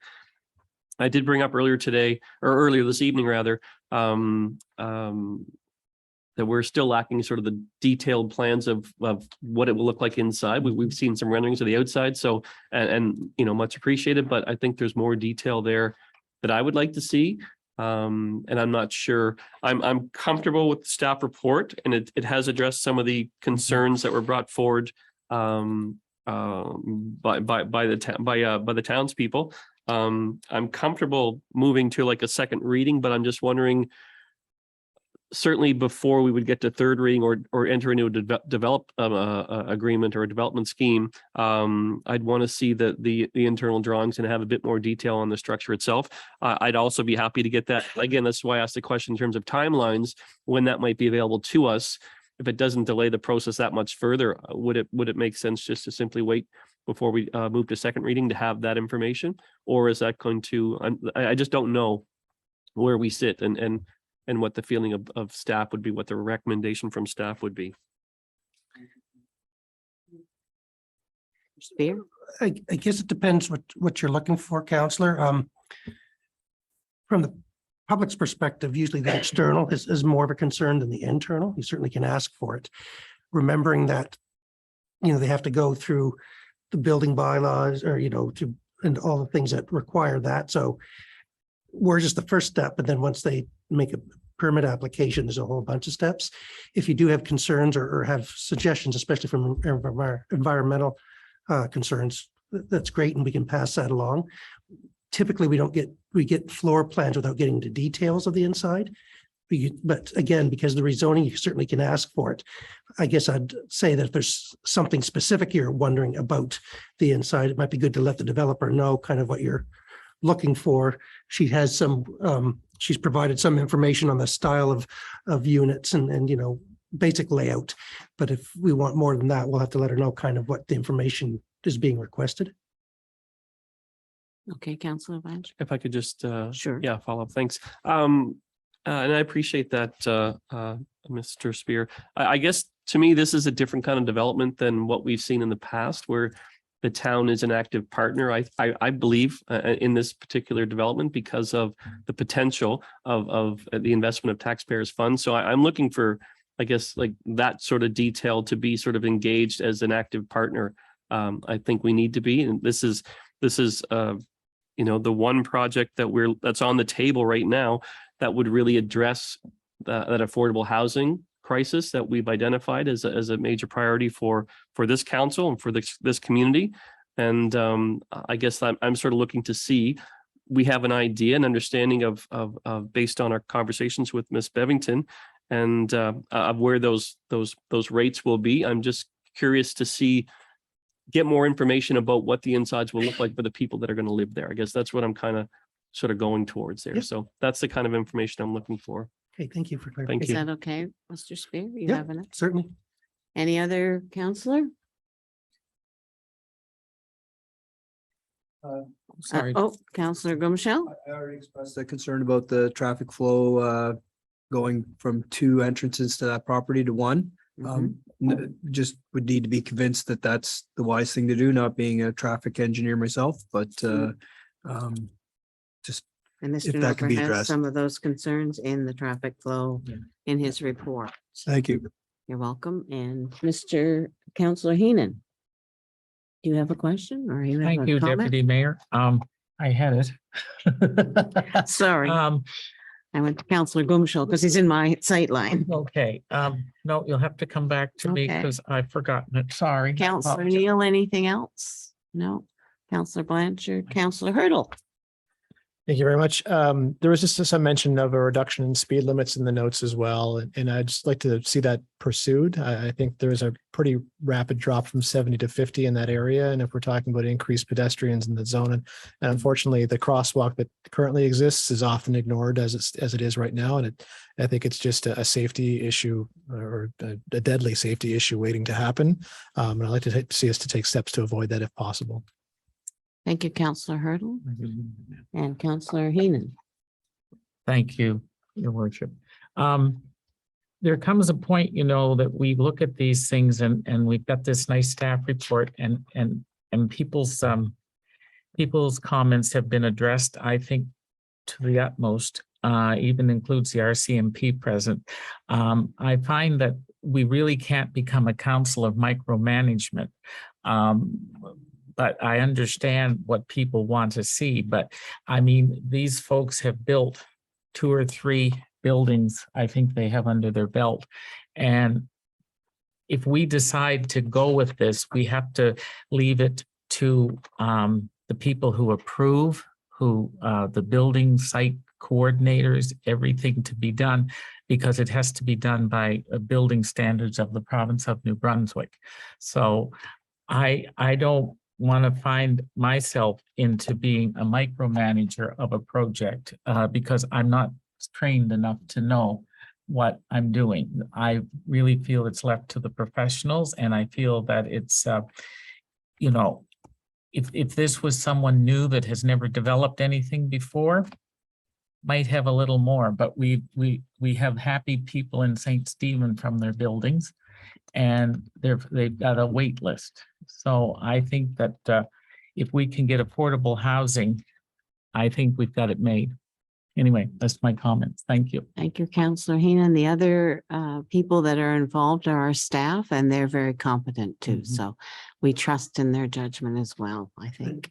And thank you for both, but just from If I can make a Blanchard's comment. perspective, just to say, rezoning does give council a lot of flexibility in this, and Yes. we certainly appreciate your faith in staff, but this is kind of your one step to be able to, don't use the word loosely, but control the process. Yes. Because of the rezoning, because once that's all approved and the development scheme bylaw, then it's passed to the rest of us to, or not development scheme, sorry, the development agreement. The development agreement, then that's passed to us, then to manage that beyond that to meet your wishes. So, you know, all great points, but certainly council has the right at this stage to provide input as they deem appropriate. All right, thank you, staff, and thank you, Councillor Heenan. And if there is nothing else, then we will invite the mayor back. Thank you very much. Thank you, CHCO TV, for going to get them.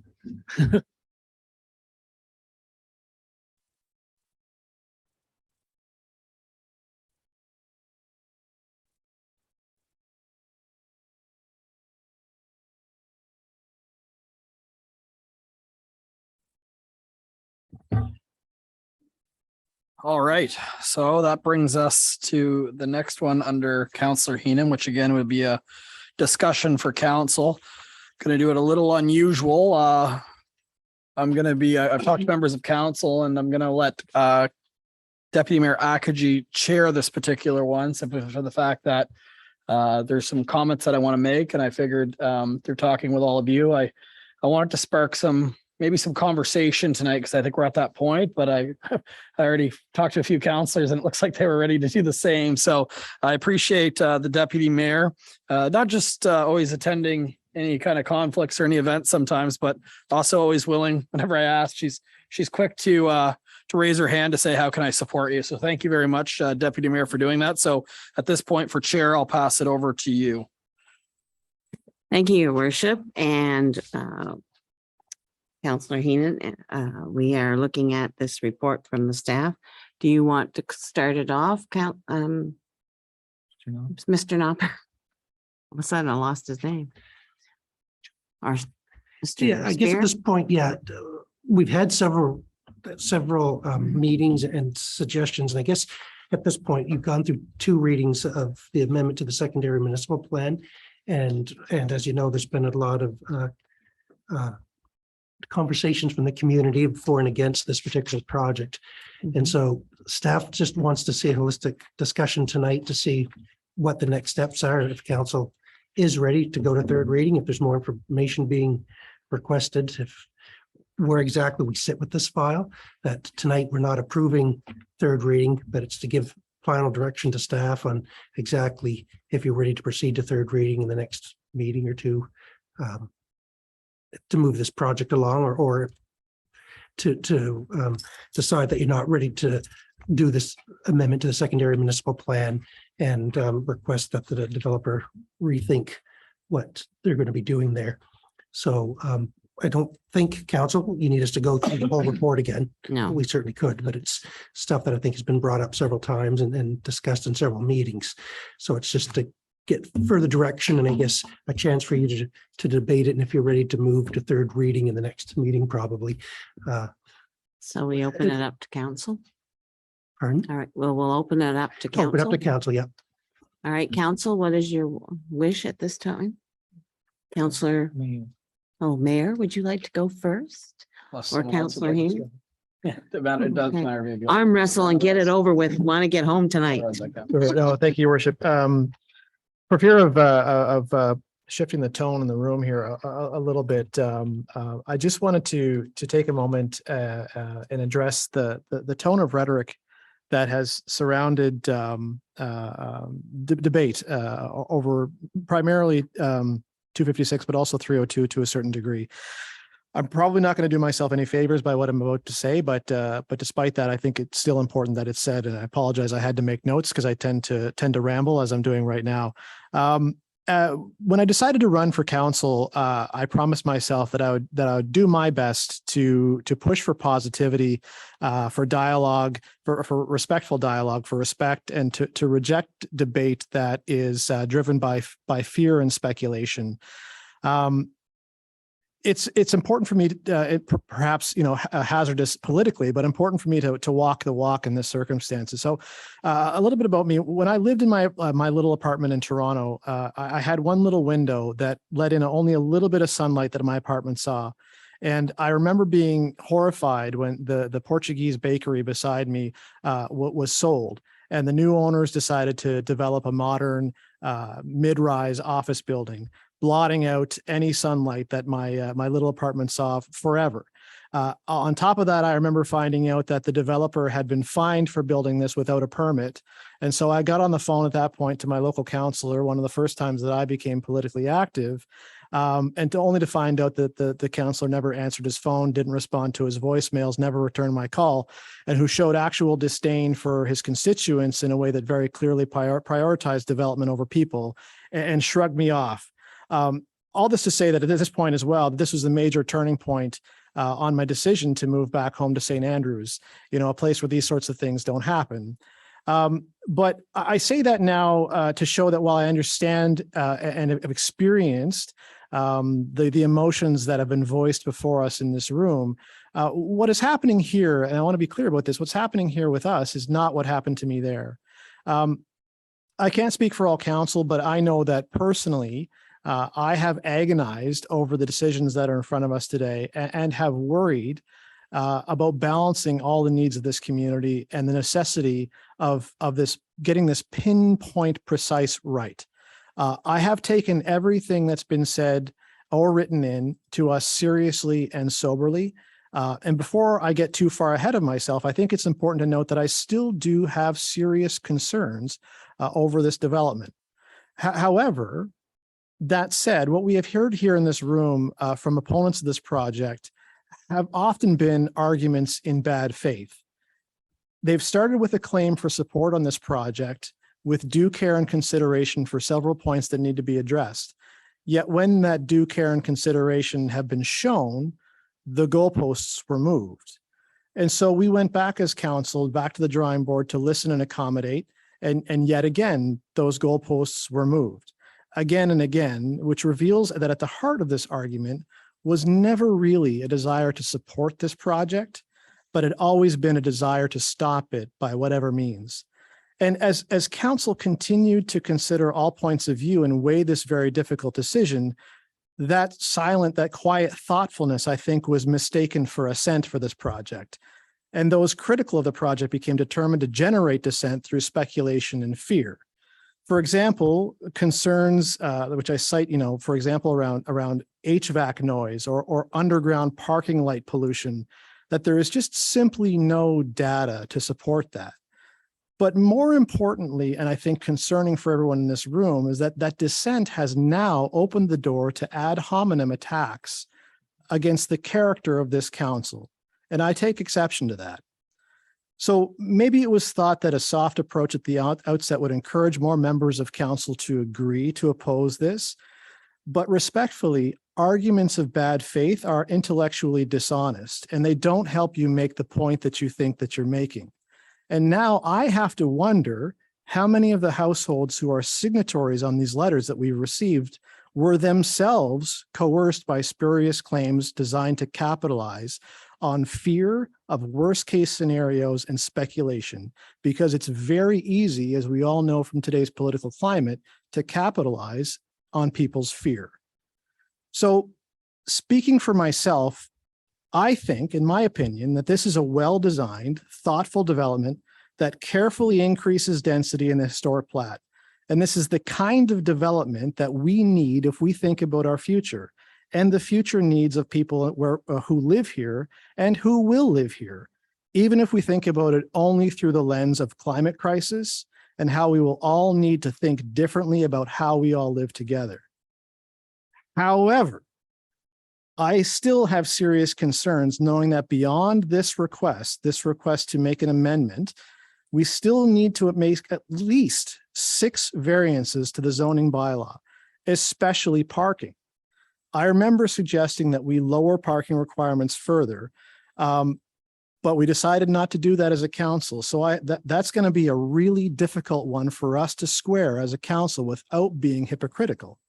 So, because as a group, I know we decided to keep them where we are, but the only way I know how to be fair to treat each request independently is on its own merits. In my opinion, do I think that the height request is a violation of the spirit of the secondary municipal plan? Not in and of itself. No, I don't. But if we do move forward with this, I look forward to the development scheme and how we're going to square some of these issues as a council. But I do hope that further discussion with the community, it's in hopes that it's with honest and reasonable debate and in good faith. And that's all I wanted to say. Thank you. No, that is great, a great summary of what has occurred. And thank you for your opinion. We really appreciate that.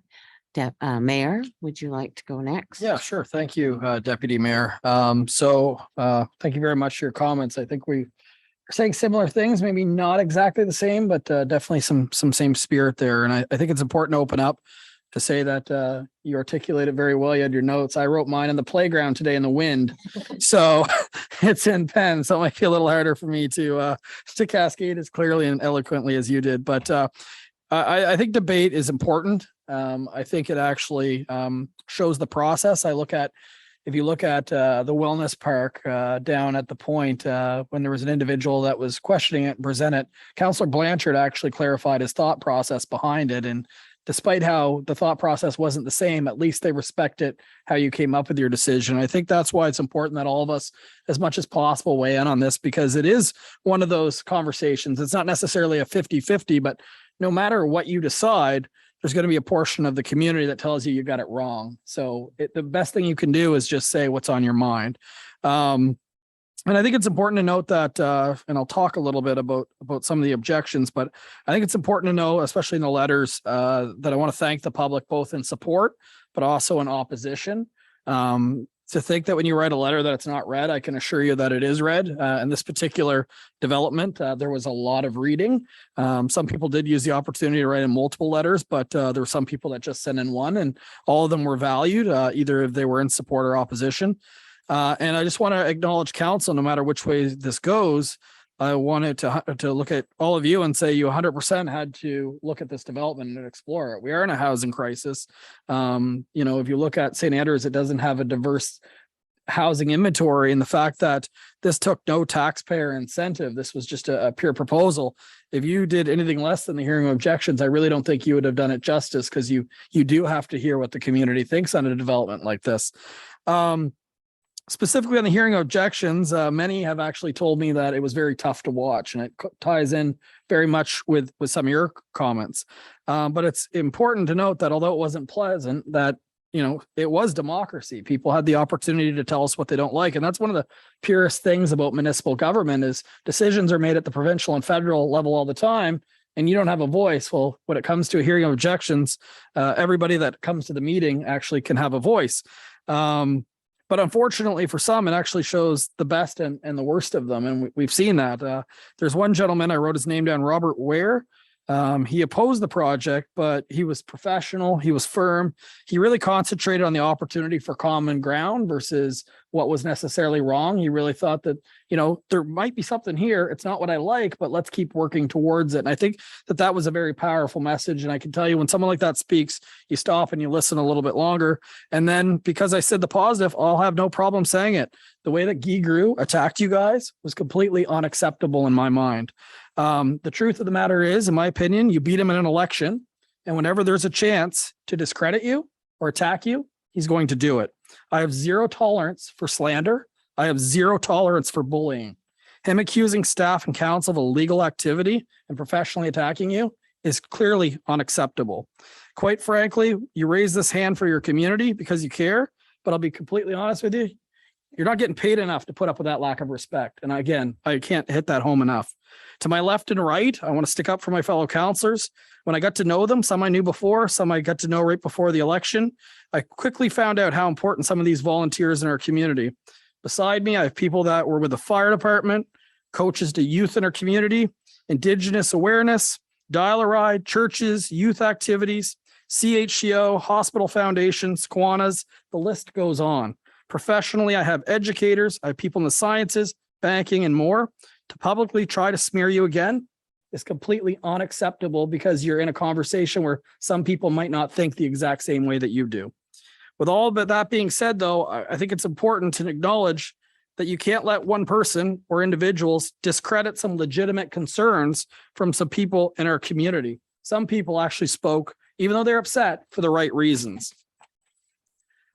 So to the development, myself, I even drove to St. Stephen to get into the weeds and to the development and some of the objections with Xander Gopin, who's our town planner on the line. I always appreciate his insights. I will say before I get into more detail that not all letters or petitions necessarily make the view correct. Sometimes there's two sides to it. One that jumps out to me is the wellness center. When the wellness center, that's right here, that everyone in our community seems to appreciate, helped us actually attract a second doctor. We had actually a petition of 50 or 60 signatures telling us that it shouldn't be there. It doesn't belong in a bowling alley. Well, some of those people, I'm very thankful, actually circled back and said, we got that one wrong. It's actually a wonderful addition. And now versus the town maintaining two buildings, we only have one.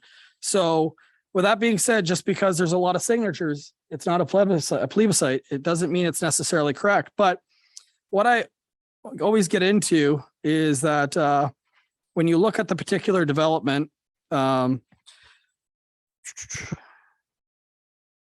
you look at the lot beside some of these neighbors, is they should expect development. A reasonable person would expect development. It isn't going to be empty forever, and it's not an empty view of the downtown or the ocean forever. And the truth is, I've heard that you don't own your view, and that's 100% correct, unfortunately. A retail housing development close to our downtown core is, in fact, best case scenario. The town must be open for change. The truth of the matter is we worked for a lot of years, and that's why we don't have any diverse housing, and that's why more and more people are struggling to be here. However, myself, I've always said that there is ways to develop this community without taking away from the look and feel of our community. Our zoning bylaws underneath our municipal plan and secondary plan are guiding documents on where our community is headed. These documents with the past council were debated heavily. We spent 2 years on it. I think it was a lot of work. There was heavy consultation, but after the consultation, they were adopted. The current development is in fact contrary to our secondary plan and 3 out of the 4 height measurements, and it is in massing. If the secondary plan wanted everything in comparison to the Kennedy Inn, or Kennedy House as it's called now, there's a plug for you. It would have stated that that was in fact the maximum height. Approving this to me means that one building, any building in town can now be that size, at least in the historic downtown district. We have to change our if we did adopt that, I do believe we have to change our secondary plan. If something's on the other side of it, how do you say no to that if you say yes to this? Omitting it for one and not for all would certainly be inconsistent. As Councillor Hurdle mentioned, the zoning bylaw has 6 items that need to be varied. A person that I look up to in this community that's had lots of experience both at this table and also at the PAC once did tell me that if something needs 3 or 4 variances, it shouldn't be considered because it's outside of the guidelines for our community. Again, this one has 6. Clearly, the development falls outside of our secondary municipal plan and current zoning bylaws. As a council, we are looking at a heritage bylaw. How can we expect businesses in our downtown and property owners to follow our own rules, but we are just going to drop the secondary plan so quickly because we want something to happen? It seems by approving it, in my opinion, it would be a case as do as I say, not as I do. We've heard the fear of giant tiger. You don't have to, you don't approve something over the fear of something else to come. If you start to do that, you clearly don't have a plan at all. Something could always be something else. It doesn't mean you ignore your community plans. And I will say some people might actually welcome a giant tiger because of its prices. Not saying we want one. So the other thing that I heard is this parcel of land's been vacant for 5 years. Well, hopefully there's a way that we can find common ground on this. But the truth is, it's better to be vacant for another 5 years than to put the wrong building there for 150. This building is great in a lot of communities, but our look and our feel of our downtown is our bread and butter. It's a big reason why during the pandemic, thousands came to our community because it doesn't look like their community. We need housing. If we're going to turn our back to our guiding documents, we've got to ask ourselves is why would we do it? I will question that if 2/3 of the units are between 2,500 to 3,000 per month, are we really helping the people that we intended to help in this community? We have seen rapid population growth where you're already struggling to see businesses could keep up with demands with workers. Surely this would benefit new residents, but I question how many of our existing seniors, young families, and workers would benefit from this. It's important to note that I was quick to celebrate that our growth went up by 14.8%. But if you look at the elementary school, our classrooms are just as small as ever, if not smaller. Lastly, we have been through the property. We've been through this property already twice for approval for other developments. This would be a 3rd time we've been through this, and we still don't know if it's feasible. This has been a lot to put the public through, certainly our staff and council, but still we have no indication that it's going to happen. That's concerning as we continue this process. I personally recommend that council let the developer know that the planned lot is not suffice for this size of a building. It's too big for our community plan. If they revise the plan with less units, it could easily fit into our secondary plan and zoning bylaws. I do know that because of cost, this might not be feasible, but the truth of the matter is, if that lot's not feasible, it's not feasible. It doesn't mean you switch your plans just because you're trying to make a deal happen. It really, the concerns of our own bylaws and our zoning and the concerns of the neighbors shouldn't be outweighed by profitability. Perhaps, again, it might not be feasible, but perhaps a 2-story building in behind with parking, for example, may be feasible. Perhaps a building closer to what existed there before might be feasible. I don't have all the answers on that, but I think those are all positive conversations. And then in closing, I just wanted to say that a reasonable person would not expect the town to use a development scheme bylaw to work around 2 challenges to its secondary plan and 6 challenges to its zoning bylaw. Again, a reasonable person could expect a variance or 2, but not with this plan. The developer should submit a different plan to council that works within the guiding bylaws and plans. Thank you. A lot to be said. Councillor Blanchard. Deputy Mayor, I wanted to jump into this as well. I agree wholeheartedly with what Councillor Hurdle and with what Mayor Henderson expressed with regards to the tone of the discussion surrounding this particular issue. I won't go into all of what I have here because I've made notes as well. I think most of council probably did because I think we all wanted to speak to this. I don't think I could say it as well as Councillor Hurdle, so I won't try. I will say that, you know, the reason, certainly there was a lot, I felt some misinformation and allegations even around the council and town staff not being transparent, not providing information. But I think the reason we as a council have moved this project along to the point that we are was to allow the public to have the input, not to shut down development right away, but to allow that input in hopes that there might be some common ground we could find that sweet spot. You know, we recognize, I think, as a council that there are both pros and cons to any development. And it's our job as a council to decide what's in the best interest of the community's present and the community's future. And I think we all take that, I think, very seriously. And while I didn't agree with some of the comments and information that was brought forward, there were some valid concerns, and they were concerns that I shared from the beginning as well. And I think I still do. I still am concerned about some of these issues, many of which have been mentioned now here by the two previous speakers. I would like to commend the developer, Mr. Rocca, for reaching out to the community. And I feel was very open to design changes from the beginning. He made a number of, as he mentioned earlier, has reached out a number of times. However, looking at the town's municipal plan, the secondary municipal plan, I continue to come back to things around massing and scale and the height. And then as has been mentioned, the number of variances that would be required for other things around parking, with the driveway. There were a number of things that were provided to council from Mr. Gopin and from town staff. And being a resourceful developer, I have no doubt Mr. Rocca could likely address some of these issues given the opportunity. But I don't know if enough could be done to make me feel comfortable with moving it forward as it is. I think the massing and the height, that fourth story, I think from the beginning, Mr. Rocca had expressed, had basically said that without that fourth story, it was not feasible.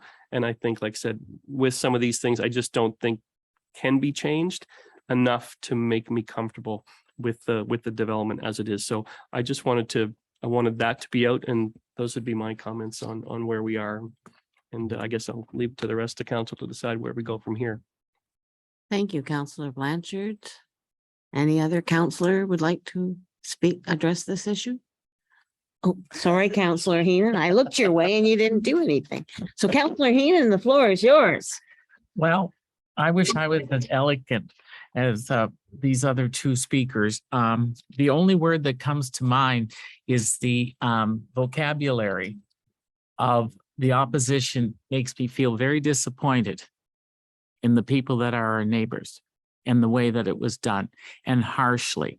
And the attack on Mr. Gopin, for an example, unprofessional. As we all know, I was singled out as having a big conflict of interest. Mr. Mayor made that perfectly clear that I was not. However, I have not once ever said I was for or against this, and to be pinpointed as a councillor as having a conflict of interest in this project really kind of hurts. And I got to tell you that it's a very big disappointment to know that people can get harsh over a ventilation system. And to quote Mr. Rocca tonight, that the people who have signed the petition have hardened their position. He is absolutely correct, because they mention HVACs, they mention noise from cooling systems. If anybody ever remembered, the first question I asked Mr. Rocca was what was going to be heating the units. I was told it was internal. It was it was recorded.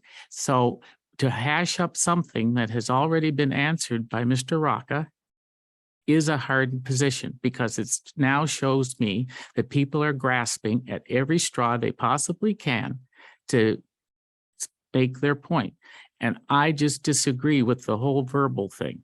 I take personal offense to this. I ran for council because housing is a priority for me, and I'm not giving up. And I will go along with council. I listen to everything that everybody says, as you all know, and my heavens, I sure can tell you from letters that I get personally by sitting on the PAC committee that, I've been called pretty well everything. So I just think it's a very big disappointment. And I have to say that honestly. And I'm very disappointed that people would resort to such pettiness to make a point. We all can make a point. Valid points were absolutely in the gist of any of these letters. Everyone has a valid point. It's just the way it was delivered. And I'm telling you, that's a real big disappointment. And I'd like to go on public record of saying that. Thank you, Your Worship. You're welcome, Counselor Heenan, and thank you for your comments as well. Anybody else? Counselor Neal? Thank you, Deputy Mayor. I'll be brief, as again, most of the things I did have notes on have pretty much been covered. At the onset of this, again, when Mr. Rocca first approached us, to be perfectly honest, I was quite optimistic about the whole thing. I thought he came with a very nice plan. Again, it did require some variances. And I'll be perfectly honest, on the surface, the height didn't initially really scare me off that badly. But as we've gone through this process, and again, I will echo what was already said about council's decision to move this process forward, simply so we could get to the public hearing of objections and hear from everybody else. I won't speak to the climate of some of that, as has already been done. But overall, basically, as we've gone through the process, and as I've listened to everything that has come through and read every letter that's come through to us, again, I do have some grave concerns with regards to the number of variances that have been requested. As they tend to pile up, I'm getting more and more stuck on, again, the height and the massing of scale, as well as the parking. I agree with the comments again, that I think it is simply just too much of an ask for us to try and deviate from our own plans to that extent. And again, I would not be opposed to developing this piece of land. I think it's a great location. And I would really encourage Mr. Rocca or any other developer to come back with something that potentially is a little bit more conforming with the secondary municipal plan and our existing bylaws. Thank you. Thank you, Counselor Neal. Counselor Gomichelle? It's 8:45, nothing particularly new to add.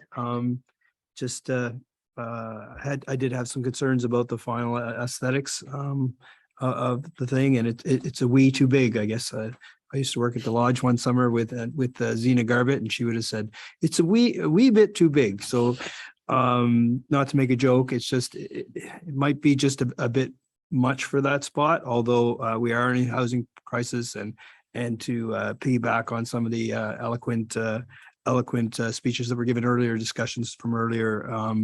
Being able to live downtown, age in place, walk everywhere you need to get to, that it's certainly an ideal location for a high density place to live. We said to the planners at a meeting at the courthouse about how we needed to increase our densification. We didn't know that if that was a word, and this certainly does that, but it just might be, like as Zena would say, a wee bit much. So and in the final aesthetics of it, kind of fit in a little better, more St. Andrews, I guess someone said it should be a little more St. Andrews, some more gables and those sorts of things. But those would be my final comments, and I won't speak to the rest of it. Thank you. Thank you, Counselor Gomichelle. I'll look around one more time. And that is the reason why I stepped down, so that the mayor could speak and voice the opinions of the council, of his opinions, but to have the councilors voice their opinions as well. So I offered to take the chair for you. And that doesn't mean that I don't have a voice. It just means that I have to be in his position. And as policy says, we don't make comments, but the mayor speaks for us. And as deputy mayor, I guess I speak for you sometimes when I'm able to, and I may be very quiet, but I have my thoughts and whatnot, and we will discuss this, I know, as much as we can. Staff, is there anything else we can do? Mr. Spear, I see you talking. Just, I guess it's next steps, council. If you want us to go back to the developer so we can hear your comments tonight and see, or do you want to take it up for debate and decide? Here, Deputy Worship. Yes. Council in general. Council, what would you like to do with this? Would you like for our staff to take it back and discuss with the developer, or we continue on? What would you like to do? Councilor Hurdle. our first speaker and our next speaker. I mean, I think we have somewhat a consensus, but I think it would be fair to allow the developer a kick at the can regardless. And so I wouldn't mind bringing the comments to the developer and then moving forward from there. Is Mayor, your worship? I concur with Councillor Hurdle. Okay. Councillor Neal? You're on the end. I'm okay with that approach as well. Thank you. Councillor Gomichelle? Same. Councillor Blanchard? Yeah, I'm fine with that as well. Just in terms of for direction to staff, though, when this would actually come to a vote, because I'm guessing you're sort of wondering when we would sort of bring this back. Is that fair to say, or? There is a time limit on it for sure. I'd have to go back. It's like 6 months from first reading or something. Oh, 6 months from the last public hearing with projection. So we've still got 4 or 5 months. Okay. So we'll have to go back to the developer and the development team to see what their thoughts are. We'll express the concerns and that, I Just guess. have one more counselor. You okay with this? Yes, I'm fine with it. I don't want to leave anybody out and I want to leave the guy I on the just left. don't want to see that this goes dead in the water without a fair kick at the can, to use someone's expression here at this table. I really feel that the town has been divided, the council has been divided, and we've done all of this. I'd like to see a fair shake. Thank you. You're welcome, Counselor. Yeah, Heenan. and again, it's going to be our interpretation of what you said, because nothing's on the record, so to speak, through motions and stuff. But I think you've been very clear on your concerns. And so we can go back with the general feel to see, with the anticipation that as is, there could be a challenge of it passing third reading. And so that if he wants to, Mr. Rocca and company wants to relook at it and come up with an alternative plan that may or may not require going to first reading, if it's a big change from the original, we can look at that at the time. But we'll get in touch with them tomorrow with some notes of what transpired with council tonight and get their feeling of what they'd like to proceed with and report back. Thank you, Mr. Spear. Thank you, council. We certainly appreciate all your comments. I certainly appreciate the comment where we read everything and we discuss everything. And that is wonderful as a council. I've been on some councils, as the mayor has, where we've debated, but nothing has been as transparent as this council has been. And I'm very proud to be part of your council and to be part of this town. Thank you very much. And thank you, your mayor, for stepping down so I could do this. Thank you. Appreciate that. Seriously, I really do appreciate that, Deputy Mayor Akaji. There's nothing under new business, so that will lead us into question period. Has anything been submitted online or any hands? Mr. Nopper, I'll leave that now while you're looking that up, and I'll go to the floor. So the mic is, please come up to the mic and state your name and address if you have any questions.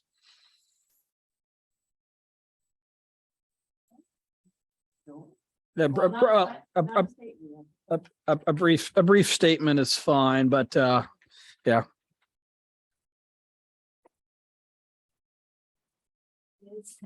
Kenyon, 18 Princess Royal. I have to take my glasses off to read. We come to St. Andrews as tourists, visitors, and residents. We choose to be here.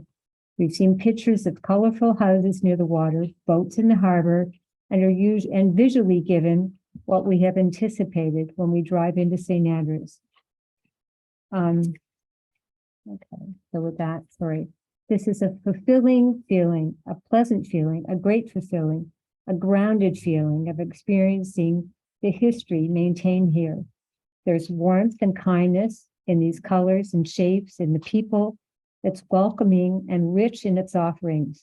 It's historical and has been designated so as by the plaque in the center of town and describes its distinction. We live in a unique town, an historical town that has successfully mandated and cared for this title and has just recently passed a long-studied secondary plan to safeguard our unique town. This uniqueness has brought tourists and new residents here for many, many years. And just Bridle Path, we don't believe belongs in this area just because it's of its height and scale and mass. And as elected representatives of your town, please open your hearts, your minds, and voices to your residents. Be brave.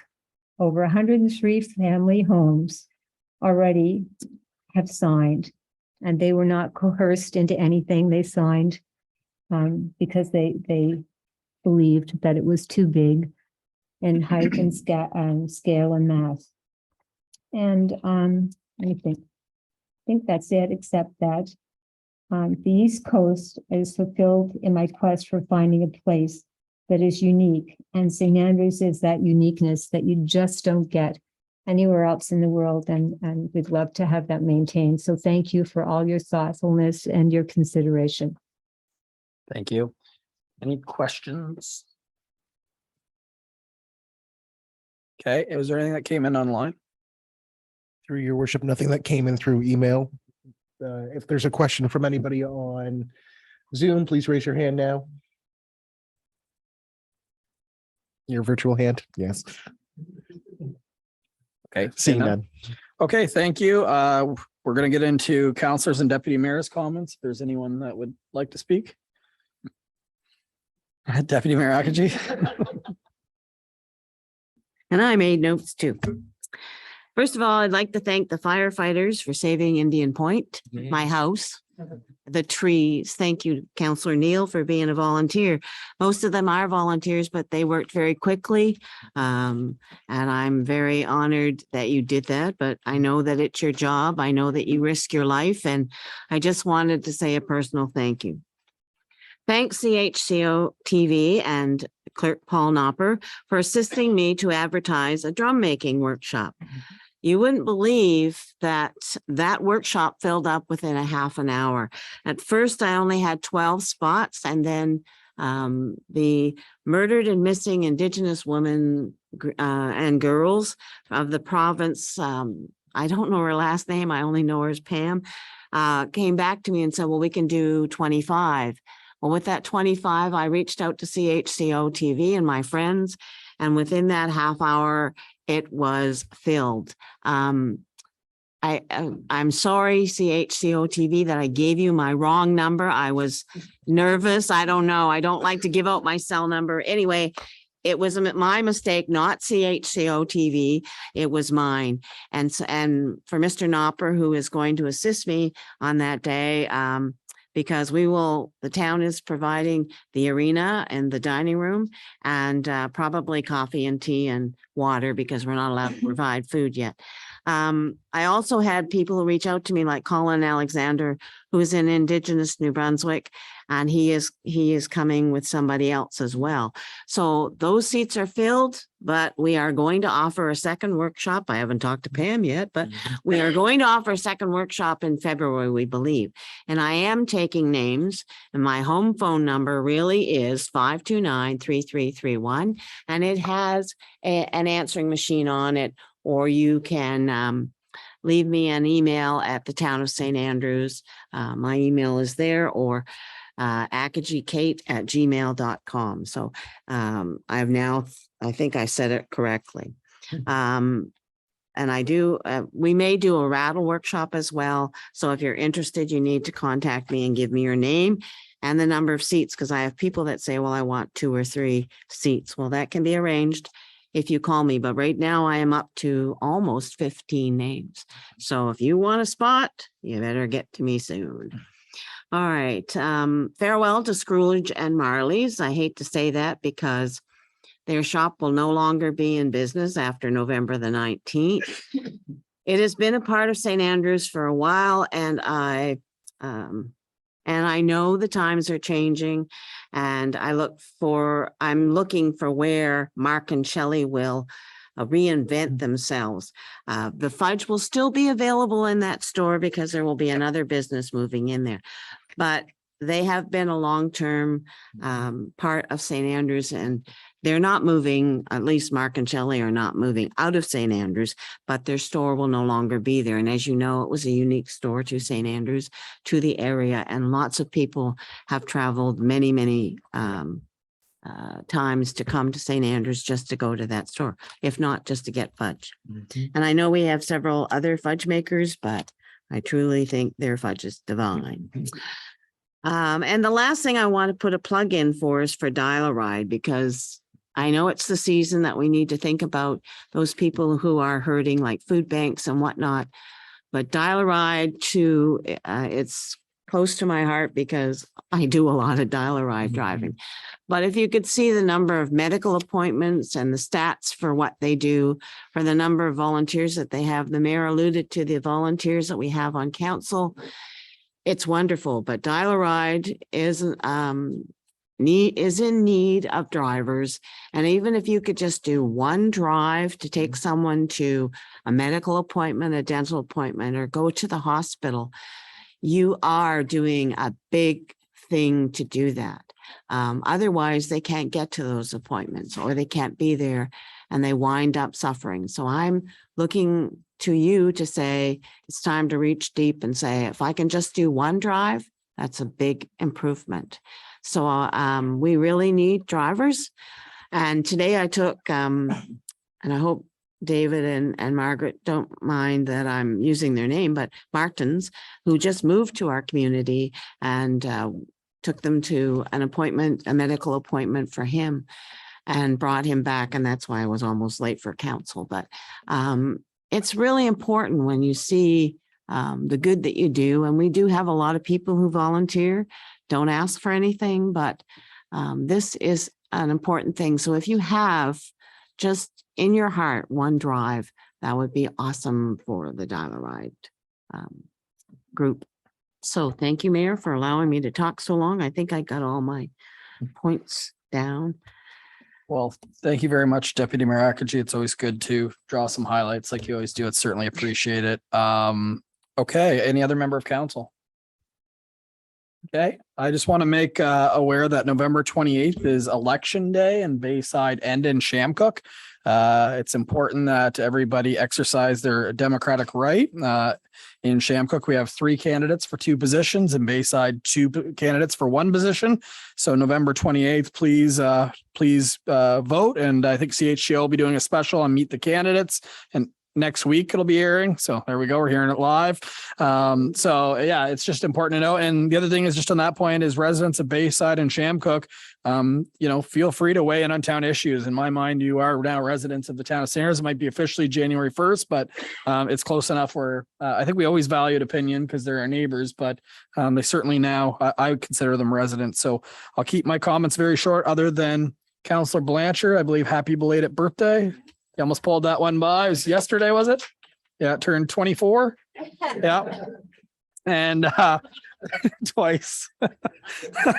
and their council, you're present for Councillor Blanchard's birthday, as there's no closed session this evening. So I'll be looking for a motion to adjourn. I've got Deputy Mayor Akaji and seconded by, it's always Councillor Gumashell, isn't it? Councillor Gumashell. All in favor of adjourning, please signify by saying aye. That's everybody. We're adjourned.